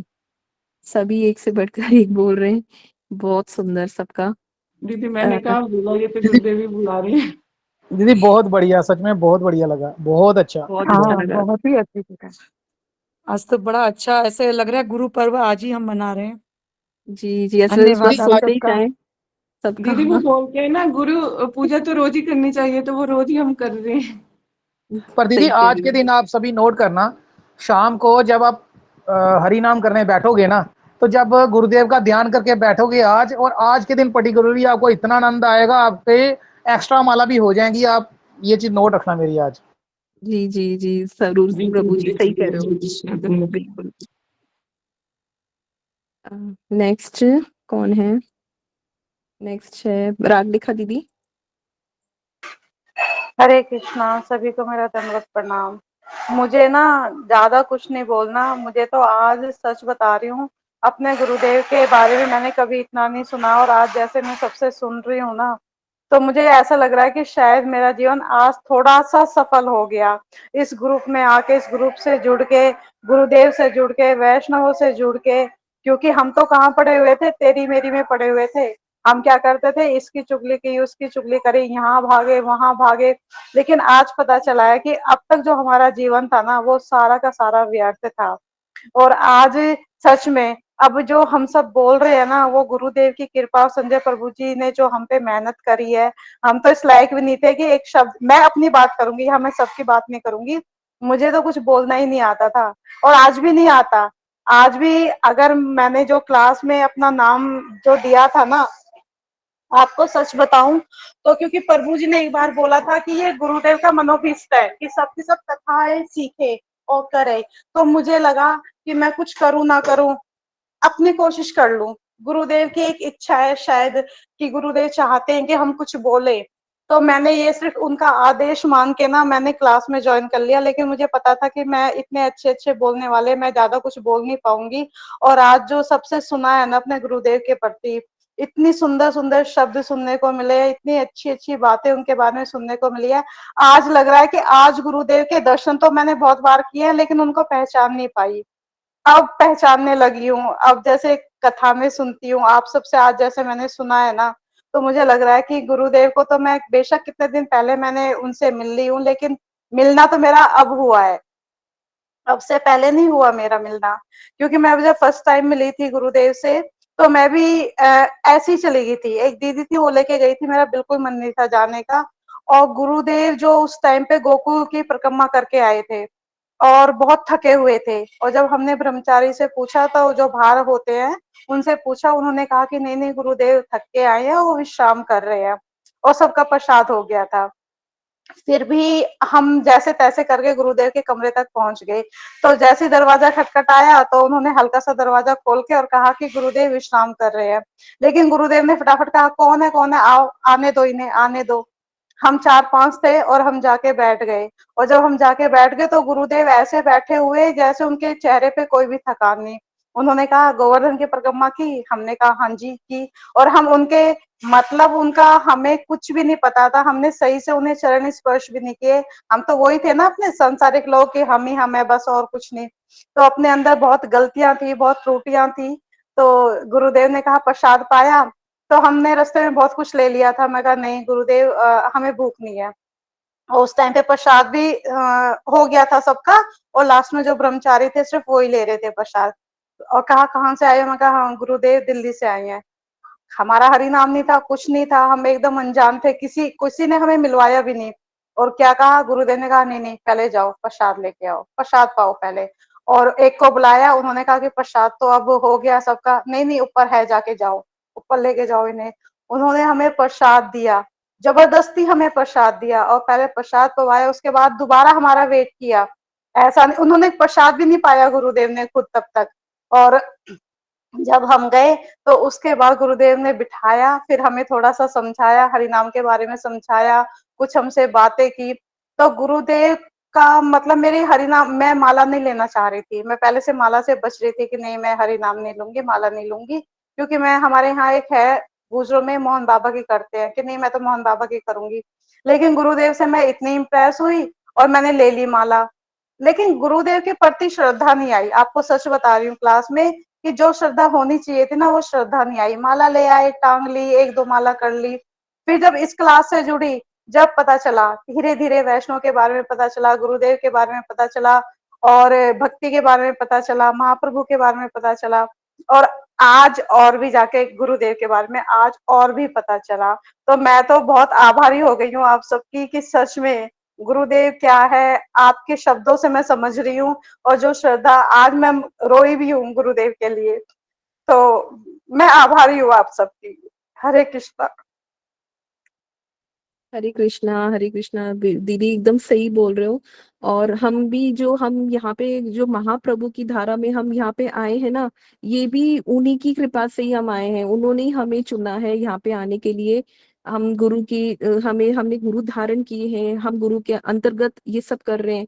ये सब वो ही कर रहे हैं दीदी, हमारी तो कोई सामर्थ्य नहीं है। आप थैंक यू दीदी, आपने अपना एक्सपीरियंस शेयर किया, आपने जो सच था वो आपने बताया। थैंक यू सो मच दीदी।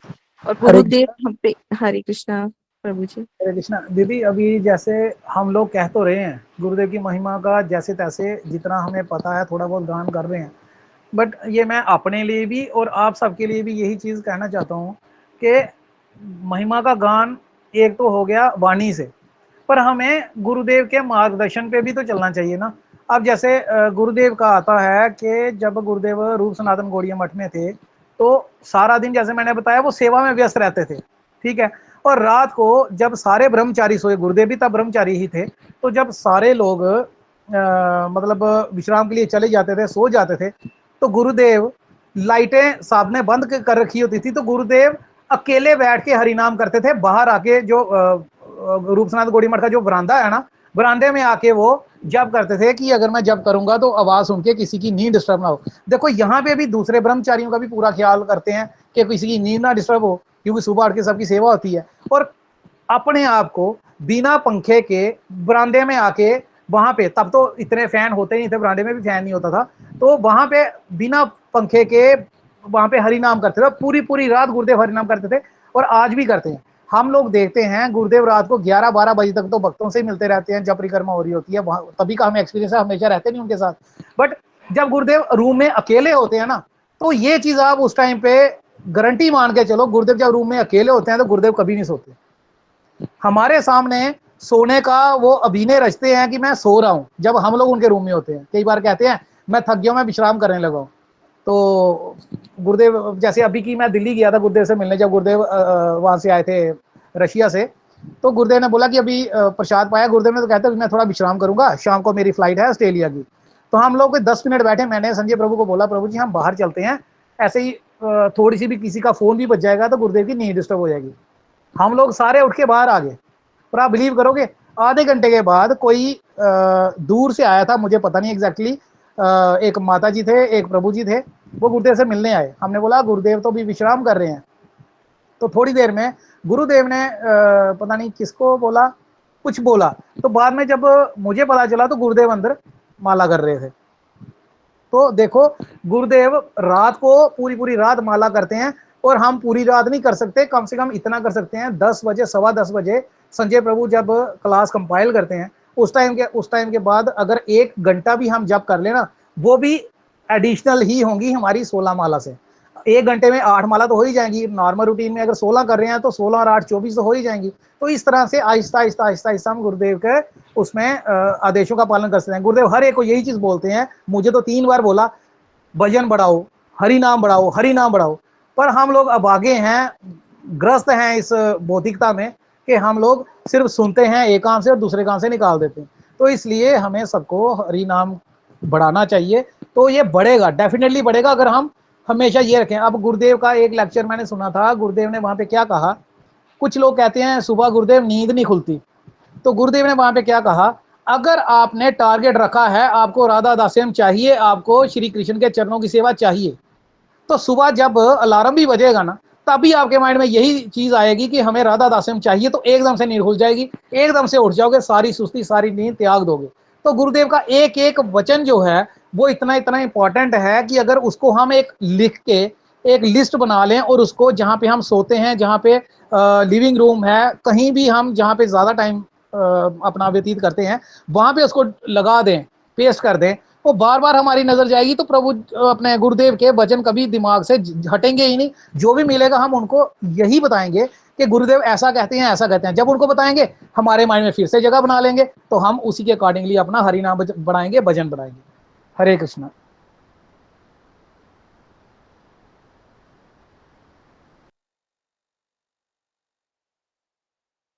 हरे कृष्णा। हरे कृष्णा प्रभु जी, सही में आ, मुझे भी प्रभु जी आपसे बहुत कुछ अभी सीखने को मिला। आप सही कह रहे हैं कि शाम को एक क्लास के बाद भी अगर हम 1 घंटा और दें तो किसी ना किसी तरीके से हम गुरुदेव की जो आज्ञा है उनका आचरण में ला सकेंगे। और मैं भी फॉलो करने की पूरी कोशिश करूंगी, क्योंकि आप एकदम सही कह रहे हो कि हम एक कान से डालते हैं दूसरे कान से निकाल देते हैं। मैं एग्जैक्टली यही करती हूँ, यही चीज करती हूँ। बट अब भी थोड़ा थोड़ा मैं कोशिश करूंगी अपने आप को बदलने की, आज जो मैंने सुना सबसे। हरे कृष्णा। नेक्स्ट अच्युत प्रिया दीदी। हरे कृष्णा, दंडवत प्रणाम सभी को। मैं हरे थोड़ा कृष्णा बोलने जी, का आप प्रयास करूँ, थोड़ा सा जी, बोलने का प्रयास हाँ करती जी हूँ। हाँ जी हाँ जी, कोई जरूर गलती है तो दीदी, क्षमा सभी कर बोलिए। देना। हाँ। नहीं नहीं दीदी, आप बोलिए। वंदे गुरु पद भक्तमन समन्वितम श्री चैतन्य प्रभु वंदे नित्यानंद सहोदितम श्री नंदनंदन वंदे राधिका चरणदयम गोपी जन समायुक्तम वृंदावन मनोहरम नाम श्रेष्ठ मनुभि सचिपुत्र मत्स्वरूपम रूपम तस्य गजमोरुप्रिमादिम गोष्ठवाटिम राधा कुंडम गिरिवर राधिका माधवाशाम प्राप्तो इस पदं करुया श्री गुरुं तम नौतस्मि गुरुवे गौरचंद्राय राधिकाय तदालय कृष्णाय कृष्ण भक्ता तद्भक्ताय नमो नमः। नमस्ते गुरुदेवाय सर्वसिद्धि प्रदायने सर्वमंगल रूपाय सर्वानंद विधायने अज्ञानतिमिरान्धस्य ज्ञानांजन शलाकया चक्षुरुन्मिलितं तस्मै श्री गुरुवे नमः।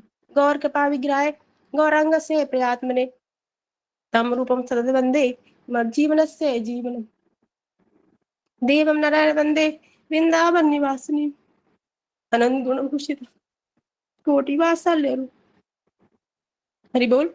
विरह सदा जदित पाद पद्मेषु में आश्रय चरण धी गुरुदेव कृपा में। श्री गुरुदेव की जय। गुरु तत्व क्या है? तो ये आप लोगों की मैं सुन के बातें ना, मेरा हृदय इतना द्रवित हो गया ना कि मैं बोलने की स्थिति में नहीं हूँ कि गुरुदेव क्या है, गुरु तत्व क्या है, गुरु के प्रति हमारा क्या कर्तव्य है। मनुष्य जीवन में भक्ति यदि किसी के हृदय में है तो उसका जीवन सफल है। लेकिन भक्ति क्या है? भक्ति जो गुरु तत्व है ना, भक्ति की रीढ़ है। गुरु निष्ठा भक्ति की रीढ़ है। यदि गुरु के प्रति निष्ठा नहीं है तो भक्ति कदापि नहीं हो सकती। गुरु निष्ठा ही भक्ति को बढ़ाती है। अगर किसी के अंदर गुरु निष्ठा नहीं है तो भजन नहीं कर सकता, भक्ति नहीं हो सकती। गुरु के प्रति निष्ठा क्या करती है? देखिए गुरु में क्या देते हैं। गुरु जो माता पिता भाई बहन सगे संबंधी जो हमें नहीं दे सकते ना, वो हमें गुरु देते हैं। क्या देते हैं? कोटि कोटि, जो हमारे मतलब जिस संसार में माता पिता से कोटि कोटि गुना दयालु गुरुदेव होते हैं। गुरुदेव क्या देते हैं? ऐसी मूल्यवान पदार्थ देते हैं, श्री कृष्ण को दे देते हैं, हमको साक्षात कृष्ण दे देते हैं। किस रूप में? जो हमें नित्य, एक तो हमारा जैसे हमारे पर सबका ऋण होता है, पिता ऋण माता ऋण, ये सारे ऋण से ऋण हो सकते हैं, लेकिन गुरुदेव हमें चिरकाल के लिए सुखी बनाने के लिए हमें क्या देते हैं? श्री कृष्ण को दे देते हैं। श्री कृष्ण कौन है? भगवान कृष्ण, जो अखिल ब्रह्मांड नायक, जो हमारे जीवन को, हम जो एक कांच है ना, उसको तराश के हीरा बना देते हैं। कौन? गुरुदेव। तो गुरुदेव क्या हम भजन कैसे करें? गुरुदेव भगवान कहते हैं ना कि उसमें कहते हैं कि जो हम अष्टकम गाते हैं ना कि यस्य प्रसाद भगवत प्रसादो यस्य प्रसाद न गति कुतोपि, तो कहते हैं कि जो मंत्र है वही गुरु है, जो गुरु है वही मंत्र है, वे साक्षात हरि है। गुरु जिस पर प्रसन्न होते हैं ना तो स्वयं हरि भी इस पर प्रसन्न हो जाते हैं। अनंतर भी ऐसा देखा जाता है कि अर्थात हरि के रुष्ट होने पर गुरुदेव रक्षा कर सकते हैं, किंतु यदि गुरुदेव रुष्ट हो जाए ना तो कोई भी रक्षा नहीं कर सकता। इससे हमें समझना होगा कि यदि हम भगवान की पूजा कर रहे हैं, कृष्ण भगवान की, तो यदि भगवान अगर रुष्ट भी हो गए तो कोई बात नहीं है ना, तो गुरुदेव उनको मना लेंगे। लेकिन यदि गुरुदेव रुष्ट हो गए ना तो फिर कोई भी रक्षा नहीं कर सकता। यानी कि कायिक, मानसिक और वाचिक सब प्रकार के यत्नों से हमें गुरुदेव को प्रसन्न करना चाहिए। तो इसमें विश्वनाथ चक्रवर्ती ठाकुर पाक कहते हैं कि यस्य प्रसाद भगवत प्रसादो इससे प्रसादन कुतोपि, जिनकी प्रसन्नता ही भगवान की प्रसन्नता है और जिनके अप्रसन्न होने पर कहीं भी गति नहीं है। तो मैं उन 3 संध्याओं में उनका सतव स्तन वंदन करता हूँ। तो गुरु कैसा होना चाहिए? तो श्रीमद् भागवतम में आता है कि तस्मात् गुरुपवते जिज्ञासु श्रेयोत्तमः शाब्दे परिनिष्णान्त ब्रह्मायु उपराश्रमम्। श्री गोस्वामी पाद कहते हैं कि गुरु कैसा होना चाहिए, गुरु के प्रति हमारी निष्ठा कैसी होनी चाहिए। तो वो कहते हैं कि जैसे क्या कहते हैं उसको कि भगवत उपदेशों को ही इस प्रकार बताया गया है कि जैसे मैं गुरु के बारे में क्या बताऊं, मेरे को तो हरि बोल क्लास करती हूँ मैं भूल गई। अर्थात गुरुदेव का अपना हितकारी, परम बांधव और परमाद्य हरि स्वरूप जानकर निरंतर निष्कपट होकर उनका अनुसरण करना चाहिए, उनसे भगवत धर्म की शिक्षा ग्रहण करनी चाहिए और उनके अनुसरण में हमें हरि किस प्रकार संतुष्ट होते हैं ऐसे जानना। देखिए हमने आज क्लास में क्या सीखा, अभी तक आप सबके हृदय में ना गुरुदेव के लिए श्रद्धा होगी, लेकिन जब आज प्रभु जी ने बताया तो आपकी श्रद्धा कितनी बढ़ गई। आप अपने हृदय से पूछिए, आपका हृदय गदगद हो गया और आपकी अश्रुधारा सबकी बहने लगी। ये मैं जानती हूँ क्योंकि मेरे साथ वैसे हुआ है। क्योंकि ना गुरु तत्व क्या है, वो हमें स्वयं को दे देते हैं, क्योंकि भगवान भक्ति नहीं देंगे। भक्ति कौन देंगे? भक्ति गुरुदेव देंगे।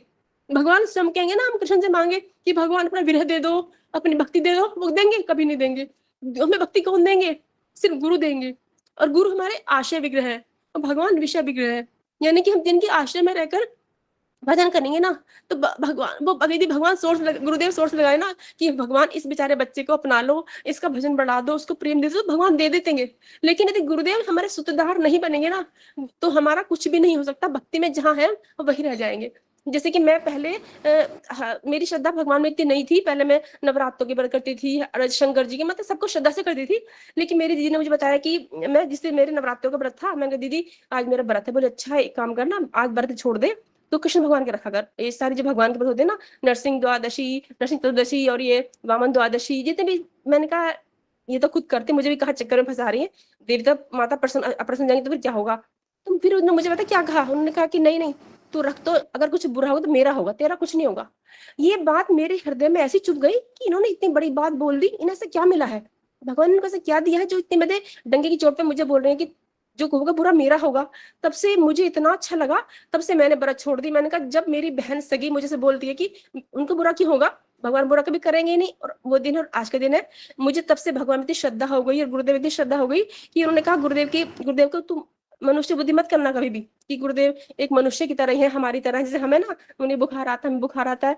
तो ये बातें कौन सिखाएगा? ये बात सिर्फ भक्त सिखाएंगे। भगवान के जो गुरुदेव के जो भक्त है ना, शिष्य, जैसे प्रभु जी ने बताया भी, ऐसे कोई अन्य ने किसी प्रभु जी ने बताया, प्रभु जी किसी और ने बताया, हमें प्रभु जी ने बताया, तो हम किसी और को बताएंगे। तो ऐसे करते करते ही यदि हम भगवान के शिष्य, गुरुदेव के जो शिष्य हैं, भगवान के जो भक्त है, उनका संग करेंगे तो हमारी भक्ति थोड़ी सी बढ़ जाएगी। जैसे आज देखना आप सबकी भक्ति थोड़ी सी बढ़ेगी, बहुत बढ़ेगी, क्योंकि आप जब हरिनाम करेंगे तो आपको लगा गुरुदेव इतने दयालु हैं, उन्होंने क्या दिया, उन्होंने हरिनाम दिया हमें, और हरिनाम के हीरे मोती दे दिए, और हम मनुष्य जन्म होकर के उनको व्यर्थ गवा रहे हैं। हमारे पास समय नहीं है, हम बहाने बनाते हैं, अरे समय नहीं है, घर वाले टोकेंगे। लेकिन कृष्ण भक्त बहुत चतुर होते हैं, उन्हें कैसे ना कैसे भी करके समय निकालना ही होगा और निकालना ही चाहिए। इससे प्रभु जी ने बताया कि गुरुदेव क्या करते हैं कि वो हाथ पे श्लोक लिख लेते हैं। तो क्या उनके पास समय है?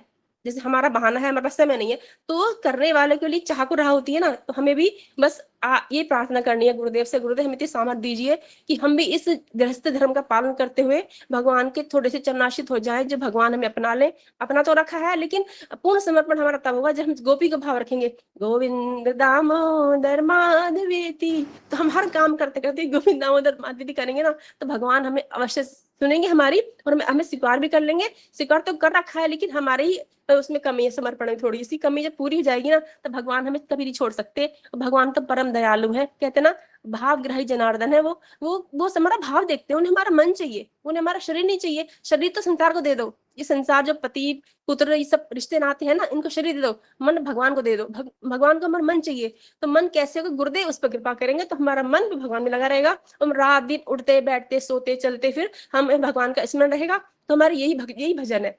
भजन क्या है कि हम अगर संसार में लगे रहेंगे ना तो हम कभी भजन नहीं कर सकते, क्योंकि हमारा मन तो अरे सास अप्रसन्न है, आज पति अप्रसन्न है, तो हम उन्हीं मनाने में लगे रहेंगे। इनको अपना तन दे दो और मन अपना भगवान को दे दो और गुरुदेव से प्रार्थना करो, गुरुदेव जिस प्रकार आप भगवान के चरणाश्रित हैं, आप पर गोविंद की कृपा है, थोड़ी सी कृपा हमें भी दो ताकि हमारा भी कुछ कल्याण हो, हम हरि नाम करें और हम भक्ति में प्रगति करें। जो भक्ति की रीढ़ है गुरु निष्ठा हमारी बढ़े। और मैं आज ये सबसे प्रार्थना करूँ, जितनी मेरी गुरु बहनें, गुरु वैष्णव, सब गुरु भाई प्रभु जी जो मेरी तुच्छ वाणी को सुन रहे हैं, तो मुझे भी कृपा करें कि मेरी थोड़ा भजन बढ़े और मैं भी थोड़ा बहुत अपने गुरुदेव का गुणगान कर सकूं। क्योंकि मेरे गुरुदेव और परम गुरुदेव जो कहते हैं कि एक आसन बना लो ऐसा जो हमारा अपना खुद एक पर्टिकुलर आसन हो, उस पर बैठकर 16 वाला ऐसे करो और अपने मन को ये कहो। मैंने एक आर्टिकल पढ़ा था गुरुदेव का, उसमें परम गुरुदेव जनितर अष्टभक्ति नानक गोस्वामी महाराज जी ने कहा था कि वो मैंने नोट कर रखा है, इस टाइम तो मैंने नहीं देखा, मेरे पास है, डायरी में है, कि वो उसमें लिखा था, मुझे बहुत अच्छा लगा, इसलिए मैं आपको शेयर कर रही हूँ कि एक आसन अपना होना चाहिए हम सबका, जो भी साधक है, और उस पर हम 16 माला ऐसे करें कि बिना कुछ खाए पिए हमें कुछ अपने मन से कहो, ए दुष्ट मन, जैसे मन शिक्षा में है ना कि मन से, ए भैया मेरे मन, तो हमारा मन तो बहुत दुष्ट है, तो हम मन से कहो कि जब तक मैं 16 माला नहीं करूंगा ना तब तक मैं कुछ पानी भी नहीं दूंगा तेरे को। जीवा से कहो तुझे पानी भी नहीं दूंगा, अपने मन से कहो तू इधर भटकता है ना, जैसे माला हम लेते हैं हमें हमारे 100 बातें में जाती, जो हमें कभी याद नहीं है वो याद आ जाएगा, जो हमने कभी सुना भी नहीं, अरे मन कहाँ कहाँ भटकता है, सबका भटकता है। तो मन से कहो कि ए मन, मैं इस टाइम हरि का नाम कर रहा हूँ और प्रभु नित्यानंद प्रभु मुझ पर कृपा करो, गुरुदेव मेरी माला, मैं हरि का नाम कर रहा हूँ, मेरी माला स्वीकार करो, और 16 माला ऐसे करो एकाग्र मन से, तो चाहे हमारा मन कहीं भटके तो हमें उस माला का थोड़ा फल तो मिलेगा ही मिलेगा। तो ब्रह्म मुहूर्त में सुबह को एक आसन पे हमें ये व्रत करना चाहिए और अपने मन से ये प्रण करो कि 16 माला बिना मुझे खाऊंगी या खाऊंगा नहीं, फिर देखना कैसी कृपा होती है। हालांकि मेरा नहीं होता, लेकिन मैं इस राह पर चल रही हूँ कि काश मैं ऐसा कर पाऊं कि मैं 16 माला या 32 माला ऐसे करूं, जो मेरा बिल्कुल अपने मन से कह दूं कि मुझे कुछ नहीं खाना पीना, मुझे हरिनाम की प्यास है, मुझे नाम की भूख है। इतना माला को भूखा मत रखो, माला को खुराक चाहिए, माला को वो दो कि हमें इतनी माला मुझे करनी है, कुछ भी हो जाए, चाहे चलते फिरते उठते बैठे छिपा छुप के करो, संसार का मैं पता हम भजन कर रहे हैं चुपचाप। अगर हम टीवी देखेंगे फिल्में देखेंगे तो सब खुश रहेंगे, हाँ बहू या बेटी मॉडर्न है ना, तो जो सो गोल्ड मॉडर्न लोग है ना, मृत्यु के समय कुछ आदमी जाने वाला नहीं है, हमारे साथ में हरिनाम जाएगा ना, तो अपने हरिनाम को छुपा के करो और किसी को बताने की आवश्यकता नहीं है कि हम कुछ कर रहे हैं। बस मेरी यही विनती है सबसे कि मुझ पर कृपा करें आप सब लोग, मेरे गुरुदेव में निष्ठा रहे और हम सबका भजन बढ़े। ये बोल के वाणी को विश्राम दूंगी। पांचाकल पतुर्भस्य कृपा सिंधुभ्यो च पतितनां पावनेभ्यो वैष्णवेभ्यो नमो नमः। हरि बोल। हरि बोल, हरि बोल दीदी, बहुत सुंदर, बहुत अच्छा बताया आपने। और कृपा है आप पे दीदी, आप तभी हम सब जो बोल पा रहे हैं वो इसी वजह से कि कृपा है, आप सब पे कृपा है, तो इसलिए हम आज एक साथ हैं और उनके बारे में हम जो भी कुछ कह पा रहे हैं। तो वो इसलिए आप कह रहे थे कि ना है जो हमारे गुरुदेव हैं वो नर्वत लीला करते हैं, वो बीमार पड़ते हैं, वो एक्चुअली बीमार भी पड़ते हैं ना, उसमें भी कृपा है, उसमें भी वो अपने जो भक्त है ना, जो उनके शिष्य हैं, उन पे कृपा करने के लिए वो किसी भी तरीके से वो सेवा कर पाए, और सेवा करने से भगवान की कृपा उनको मिलेगी। क्योंकि हमें नहीं पता सेवा क्या करनी है, या हम जब ये देखेंगे कि हमारे गुरुवर्ग बीमार पड़े हैं तो हम उनके लिए कुछ ना कुछ करेंगे, वो हमारे बारे में सोच के वो बीमार पड़ते हैं और वो ऐसे नर्वस लीला करते हैं ताकि हम उनकी सेवा कर पाए और हमारा कुछ सुकृति बढ़े और हम कृपा के पात्र बने। तो ये सब है गुरुवर्ग की। मुझे पता नहीं था, अगर मुझे पता होता ना कुछ बोलना है तो मैं थोड़े से पॉइंट्स नोट कर लेती। अभी मैंने सिर्फ वैसे बोला कि मतलब बरवली की जो मुझे थोड़ा सा याद था, अभी क्षमा करना दी गलती हो गई तो। दीदी नहीं, यही होता है, जो ये हृदय से जो निकली हुई बातें होती है ना, बिना तैयारी करे, यही चीज होती है कि हमने जो अलग अलग वैष्णव, सीनियर वैष्णव से जो भी सुना होता है हम उसी को प्रचार करें, वही हम आगे बताएं, और यही होता है दीदी। हरि बोल, हरे कृष्णा। मैंने भी देखा, मैसेज किया तो आज बोलना है गुरु तत्व पे, तो मुझे अच्छा लगा, फिर मैंने कहा चलो जो मुझे थोड़ा बहुत मुझे आता है वही बोलूंगी। ठीक है, हरे कृष्णा। बहुत अच्छा बताया दीदी आपने। हरे हरे कृष्णा। कृष्णा। स्वीटी दीदी, आज ना मेरी एक रिक्वेस्ट है कि आज की जो रिकॉर्डिंग है ना, इसको आप सब भेज देना ग्रुप में, क्योंकि ये हमें ना, हम बार बार इसको सुनेंगे ना, गुरुदेव की महिमा सुनेंगे, गुरुदेव के बारे में सुनेंगे, तो राइट। हमारे अंदर जो थोड़े बहुत जो हम ढीले पड़ जाते हैं ना, तो हमारी आस्था जगेगी, भक्ति भक्ति भी हमारी वर्धित होगी। तो ये मुझे आज की रिकॉर्डिंग तो मुझे तो चाहिए, मैं तो चाह रही हूँ कि मैं बार बार गुरुदेव की महिमा सुनूं, उनके बारे जी में जी जानूं, उन्हें समझूं। तो आप प्लीज ये रिकॉर्डिंग भेज देना दीदी। जी, इसीलिए नहीं, मैंने रिकॉर्डिंग इसीलिए ही करी थी क्योंकि मुझे पता है अलग अलग वैष्णव के मुख से गुरुदेव की ऐसी अलग अलग अच्छी अच्छी सुंदर सुंदर बातें सुनने को मिलेगी ना, जो हमने ऐसे कि हमने फर्स्ट टाइम सुनी है। अरे वाह, क्या मतलब बार बार हम ये चाहेंगे कि हम इसको बार बार श्रवण करें, बार बार सुने। तो इसी पर्पज से मैंने आज की रखी थी। कल भी होएगा गुरुदेव के बारे में महिमा का गुणगान, और परसों भी होगा। और जो भी भक्त नहीं कर पाए वो तैयारी करके कल भी बोल सकते हैं और परसों भी बोल सकते हैं। तो रात को आएंगे प्रभु जी, रात को आएंगे प्रभु जी? रात को शायद श्यामानंद प्रभु जी करेंगे कथा। अच्छा, अगर मेरी एक रिक्वेस्ट है, अगर कोई किसी दिन रात को ना आ पाए ना, तो ब्रजेश्वर प्रभु जी अगर अपनी दोबारा से सारी जो गुरुदेव की महिमाएं वो रात वाली क्लास में सुनाए ना, क्योंकि वहां पे भी बहुत सारे भक्त हैं, तो उनकी भी क्या होगी कि उनको भी ना श्रद्धा बढ़ेगी, भक्ति बढ़ेगी, और बहुत अच्छा रहेगा हमारे दीदी, हमारे गुरुदेव के र- बारे में। रात में तो हमारे ना ये अलग अलग प्रभु जी लोग करेंगे, जैसे आज श्यामानंद प्रभु करेंगे, नहीं कल नहीं, अगर अनिरुद्ध बाई प्रभु जी चांस कोई करेंगे, ना हो, परसों। कभी कभी कभी ना हो, मैंने उस तब कहा है हाँ हाँ दीदी। जी, हाँ जी, हाँ जी, हाँ जी। हम्म, जी जी, ठीक है। जरूर हरे जरूर। कृष्णा। सभी को जी, मेरा हरे दंडवत कृष्णा प्रणाम। दीदी। आज का तो दंडवत दिन प्रणाम। बन गया, मेरा तो बहुत अच्छा दिन हरे बन कृष्णा गया। दंडवत प्रणाम। हरे कृष्णा दीदी। संतोषी दी, आप कुछ कह रहे हैं? सबने बोल दिया, मैं रह गई ना, मैं लेट हो गई, मैं कुछ काम करने लग गई थी ना कोई कुछ। कोई बात नहीं दीदी, आप बोलिए। मेरी दीदी ने बोल दिया। नहीं, कृष्णा दीदी ने अभी कमला नहीं कब? बोला। अच्छा अच्छा। तो हरे कृष्णा, सभी को दंडवत प्रणाम। मैं भी गुरुदेव के बारे में कुछ बोलना चाहती हूँ, काम करते करते बोलूंगी, ठीक है? क्योंकि मेरे पे टाइम नहीं है, आज शाम को गुरुदेव के पास भी जाना है। तो गुरुदेव की महिमा के बारे में ही बोल रही हूँ कि मैंने भी कभी सोचा नहीं था कि मैं भी गुरु बनाऊंगी। मुझे बिल्कुल भी नहीं आइडिया था कि मतलब कहते रहते थे गुरु बनाने बनाने, गुरु गुरु के बिना जीवन नहीं है, उन्हीं से भगवत प्राप्ति होगी, गुरु होंगे तभी जाके हमें वो भगवान की प्राप्ति होगी। तो मैं सोचती हूँ ये पागल है ये लोग जो ऐसे बोलते, क्यों बोलते होंगे ऐसे? क्योंकि अक्सर अच्छी पूजा पाठ कर रहे हैं, इतने हम कथाएं सुन रहे हैं, तो ऐसे क्यों बोलते हैं सब? और भगवान हमें देख के प्रसन्न भी है, हम तो सबको भगवान समझते थे। तो सॉरी, बार बार ना कॉल आ रहा दीदी, एक मिनट, हाँ मेरे बेटे का कॉल आ रहा है, एक मिनट, एक मिनट बस।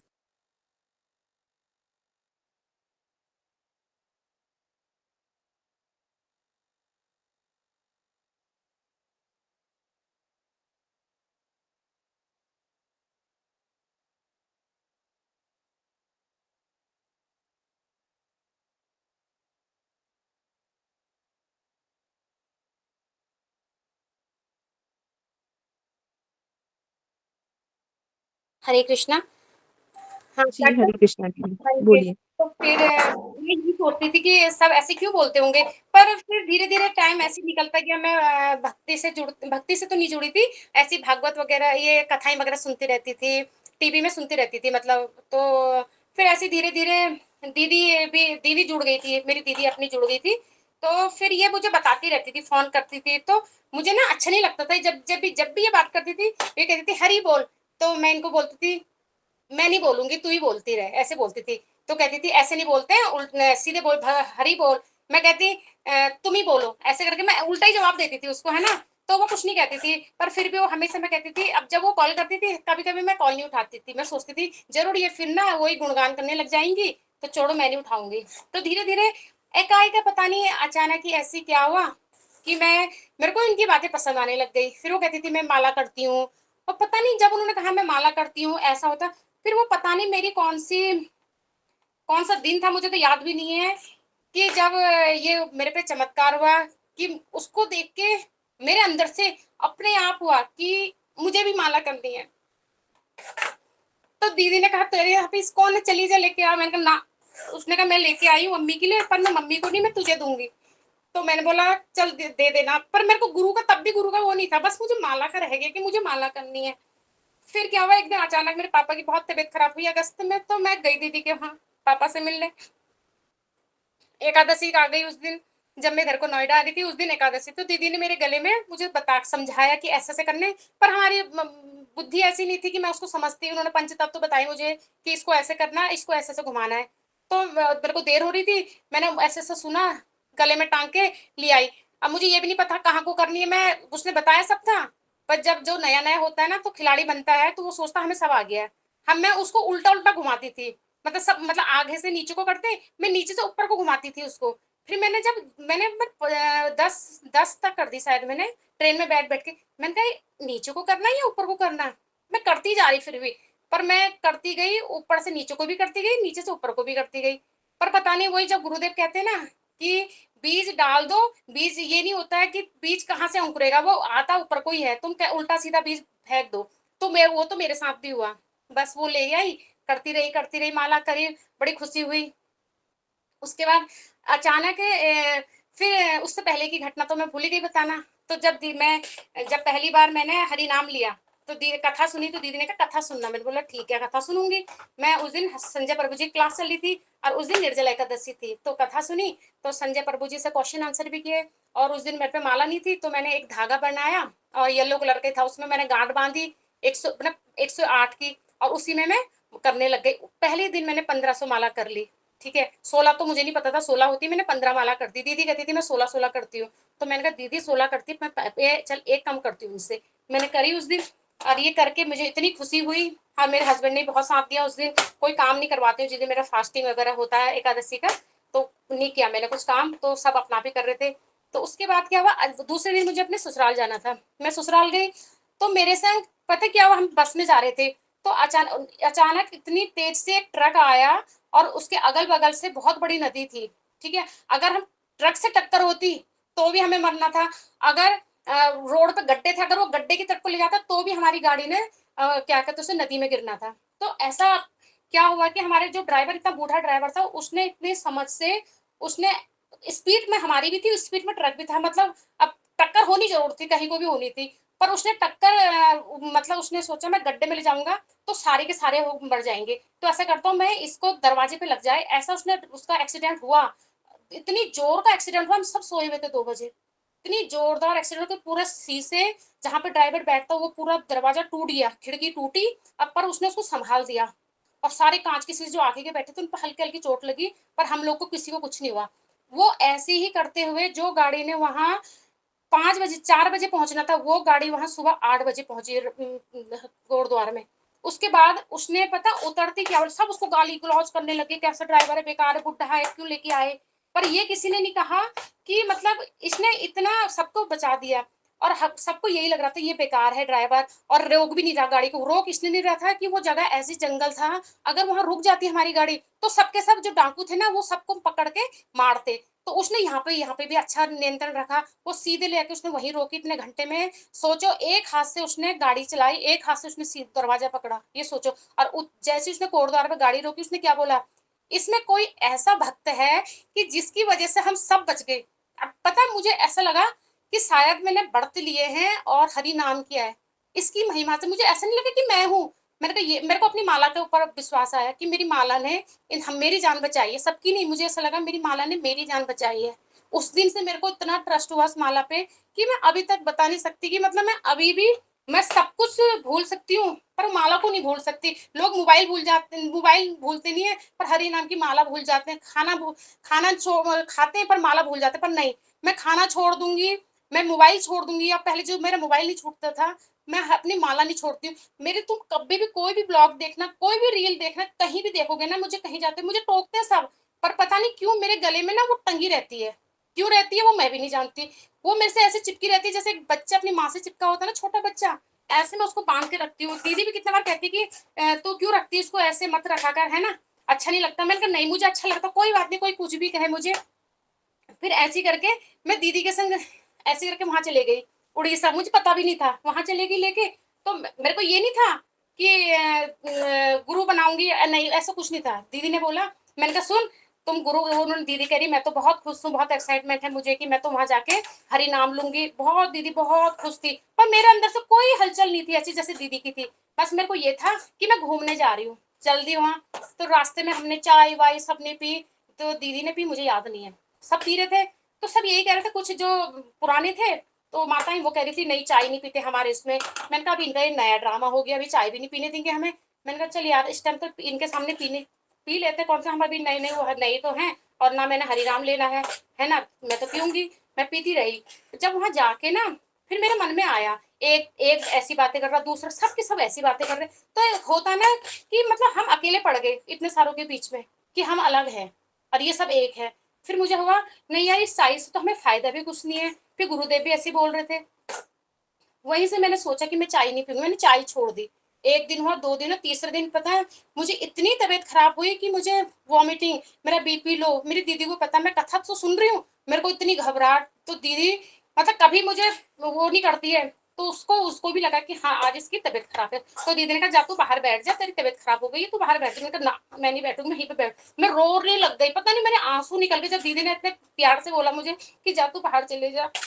अब मैं रोने लग गई वहां पे, है ना। तो फिर गुरुदेव की कथा भी खत्म हो गई।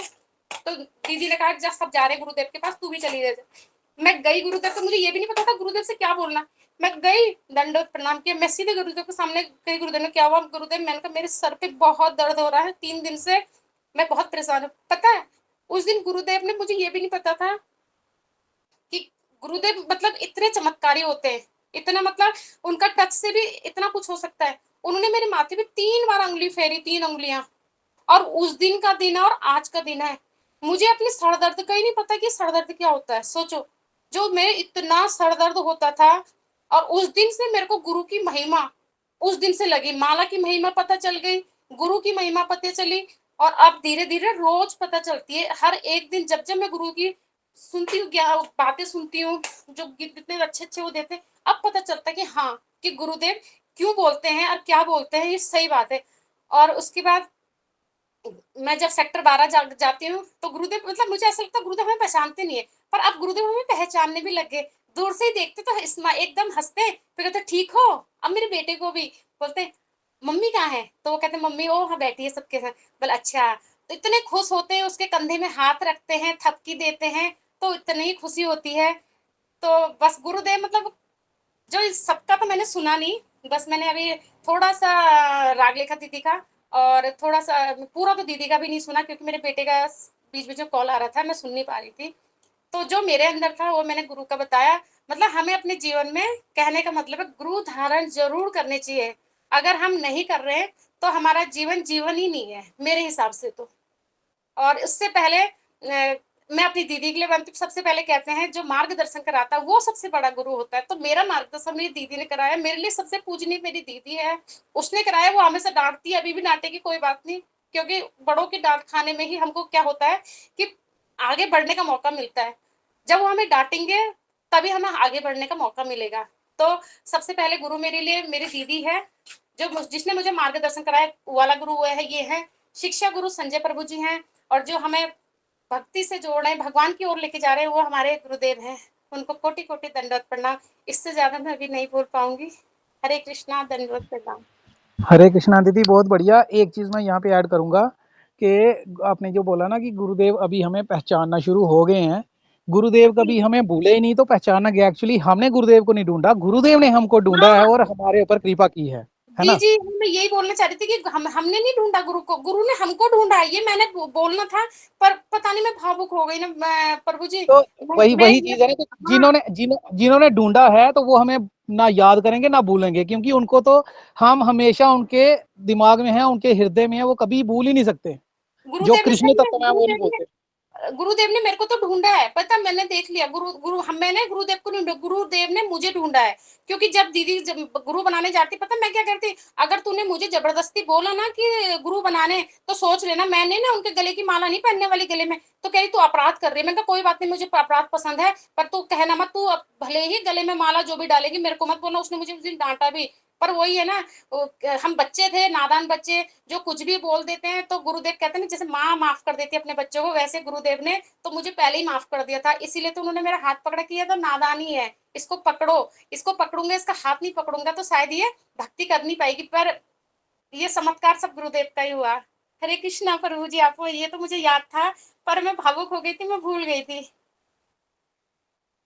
जी, हरे कृष्णा। बहुत सुंदर दीदी, बहुत सुंदर। सबका बहुत बहुत सुंदर था, अपना अपना एक्सपीरियंस सबने शेयर किया।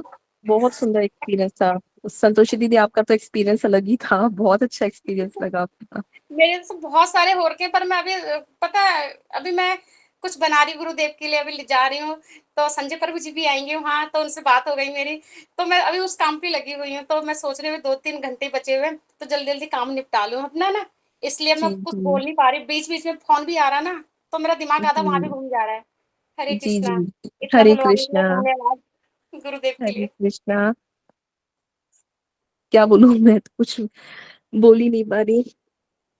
चलो, आज का सेशन हम यही रखते हैं। आज का बहुत अच्छा रहा, और ऐसा ही कल भी रहेगा, और ऐसा ही परसों भी रहेगा। टाइम भी ज्यादा हो गया है। अब कल भी जो रह गए हैं, जो बोलना चाहते हैं, अपनी वाणी को शुद्ध करना चाहते हैं, गुरुदेव की कृपा तो है ही है, लेकिन वो जो कहते हैं उनको हम अपने आचरण में लेके आए, थोड़ी बहुत हम उनके विषय में कुछ बोलें या कथा करें, यही गुरुदेव का मनोभिष्ट है। हम इसी का आचरण करें। और सभी ने बहुत सुंदर बताया, बहुत सुंदर। हरे कृष्णा। चलो, हरे क्लास को हम कृष्णा, यहीं रखते दंडवत हैं। प्रणाम। तुम्हारी वजह से ये सब कुछ है, अगर तुम क्लास नहीं रखती तो शायद सब अपना अपना दीदी, जो सब। मेरा मेरा मैं ना थी ना हूँ, मेरा कुछ भी नहीं है। जैसा आदेश होता है गुरुदेव का, हम बस उनका पालन कर रहे हैं, इतना सही कर रहे हैं। हम यही हैं, इससे ज्यादा कोई औकात अहमियत कुछ नहीं है मेरी। मैं तो आप सबके चरणों में मेरा कोटि कोटि अनंत कोटि दंडवत प्रणाम कि आप सबके मुख से मुझे गुरुदेव के बारे में इतना अच्छा अच्छा श्रवण करने को मिल रहा है। मैं अपने आप को कहीं नहीं रखती, आप सब मुझसे श्रेष्ठ हो। मैं आप सबके चरणों में सर झुका के अनंत कोटि दंडवत करती हूँ। आप सबका बहुत बहुत आभार। मुझे तो बहुत कुछ आज सीखने को मिला है, बहुत कुछ गुरु जी के बारे में बहुत कुछ मिला है, आप सबके वजह से ही मिला है। और सुनो, हरे कृष्णा, आप सभी से अनुरोध है, प्लीज मुझे भी भक्ति में आगे बढ़ने के लिए सब मुझे आशीर्वाद दीजिए, क्योंकि मैं भी अभी नई नई भक्ति में जुड़ी हूँ, कुछ आता नहीं है, पर बहुत गलतियां भी करती हूँ। और आप जितने भी मेरे से बड़े भी हैं, छोटे भी हैं, जिनको जितना कुछ आता है, अगर कोई गलती होती है तो प्लीज मुझे समझाना। मैं कभी किसी की बात का बुरा नहीं मानती हूँ, ये मत सोचना कि मुझे बुरा लगेगा, पर मुझे समझाना, भक्ति में आशीर्वाद तो इतना देना कि मुझे सबसे पहले तो मुझे याद नहीं होता, मुझे याद हो जाए ये आशीर्वाद देना। जी दीदी, हम सब एक साथ हैं।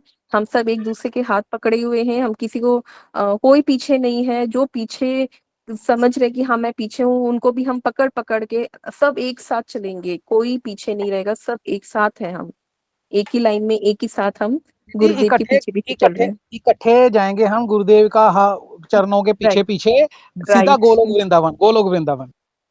चलो सबकी राइट, आज सही कह के रहे हो। हरि हरि बोल। बोल, हरि बोल, हरि बोल। आज हरि सबके बोल। सबकी जो भी बोलना चाहता है हरि कुछ बोलो, मैं बोल। गुरुदेव के चरणों में आपके हाजिरी लगाऊंगी सबकी। हरि बस बोल। उनसे कहना कि एक छोटा सा कनिष्ठ भक्तों का, एक एक कनिष्ठ भक्त हैं सारे के सारे, और खैर गुरुदेव का तो आशीर्वाद है, वरना हम हाँ, कुछ भी नहीं बोल पाते। देखो सीधी सी बात है, सत्य गुरुदेव का बोलना। तो हम पे डायरेक्ट आशीर्वाद है, तो और वो आशीर्वाद अपना बनाए रखेंगे। हमें उन्होंने पकड़ा है तो हमें वो छोड़ेंगे नहीं। हम छोड़ सकते हैं लेकिन वो हमें नहीं छोड़ेंगे। जी जी जी, मैं एक हरि बोल। फूल चढ़ाऊंगी जी अपने दीपा कनिष्ठ, दीदी। जितने भी सारे भक्त हैं सबके नाम के फूल गुरुदेव के चरणों में डाल के गुरुदेव से रिक्वेस्ट करूंगी, ठीक है। जी जी, दीपा दीदी, आप कुछ कह रहे हैं? श्री कृष्णा दीदी, दंडवत प्रणाम। हरे कृष्णा दीदी। दीदी एक भजन है गुरुदेव के लिए, थोड़ा सा गाऊं? आवाज तो हाँ मेरी जी। अच्छी है, फिर भी थोड़ा सा उसका अर्थ भी दीदी, गाऊंगी और नहीं नहीं दीदी, गुरुदेव ये नहीं देखेंगे आवाज। आप जो प्रयास कर रहे हैं ना, आप जो गुरुदेव के लिए आपके अंदर जो भाव है ना, गुरुदेव वो देखते हैं। हम सब किसी ना किसी चीज में, मेरे में बहुत बहुत ज्यादा कमियां हैं, लेकिन गुरुदेव इतने दयालु है, इतने दयालु है, वो कुछ नहीं देखते, वो बस प्रयास और हमारे अंदर जो भाव है ना, वो ही देखते हैं। आप जो भाव से गाएंगे ना, गुरुदेव पूरी तरीके से स्वीकार करेंगे। आप गाइए दीदी। जय गुरुदेव। हरे कृष्णा, सभी को दंडवत प्रणाम। गुरुदेव कबे मोर से दिन हबे मन स्थिर करी निर्जने बसिया मन स्थिर करी निर्जने बसिया कृष्ण नाम गावो जबे गुरुदेव कबे मोर से दिन हबे संसार फुकार काने ना पसीबे देह रोग दूर रवे हरे कृष्ण बलि गाइते गाइते नैने बहिबे लोर देहते पुलक उदित हईबे प्रेमते करिबे भोर गुरुदेव कबे मोर से दिन हबे गदगद वाणी मुखे बहिरिबे कापिबे शरीर मम घर्म मुहुर्मु विवर्ण हईबे स्तंभित प्रलय सम निष्कपटे हेन दशक बेहबे निरंतर नाम गावो आवे से रहिया देह यात्रा करी तुम्हारे करुणा पावो गुरुदेव कबे मोर से दिन हबे गुरुदेव कबे मोर से दिन हबे। हरे कृष्णा। दीदी इसका अर्थ बोल सुनाती हूँ। हे गुरुदेव, मेरा ऐसा दिन कब आएगा जब मैं निर्जन अर्थात साधु संग में मन को स्थिर कर कृष्ण नाम का कीर्तन करूंगा, जिससे कि सांसारिक विषय वार्ता मेरे कानों में नहीं पहुंच पाएगी तथा मेरे शारीरिक रोग दूर हो जाएंगे। हरे कृष्ण महामंत्र का कीर्तन करते करते मेरे प्रेम में आत्म विभोर होकर मेरा शरीर पुलकित हो जाएगा। मेरी आंखों से अश्रुधारा प्रवाहित होने लगेगी। हृदय गदगद हो जाने के कारण मेरा कंठ भी अवरुद्ध हो जाएगा। ठीक ठीक शब्दों का उच्चारण भी नहीं कर पाऊंगा। मेरा शरीर कांपने लगेगा। सारा शरीर पसीने से लथपथ हो जाएगा। शरीर भी विवर्ण हो जाएगा तथा मैं मूर्छित हो जाऊंगा। हे गुरुदेव, निष्कपट रूप से मेरी ऐसी दशा कब होगी जब मैं आपकी कृपा प्राप्त कर निरंतर आवेश में रहकर हरि नाम कीर्तन करते हुए समय व्यतीत करूंगा। हरे कृष्णा। पांचा कल्पतरुभ्यश्च कृपा सिंधुभ्यश्च पतितानां पावनेभ्यो वैष्णवेभ्यो नमः। हरे कृष्णा। सभी को प्रणाम दीदी। हरे कृष्णा। हरि बोल दे आपके लिए। बहुत सुंदर दीदी, बहुत सुंदर अर्थ बताया आपने। हरे कृष्णा। हम क्लास को आज यही रखते हैं, यही विश्राम देते हैं। वांछा कल्प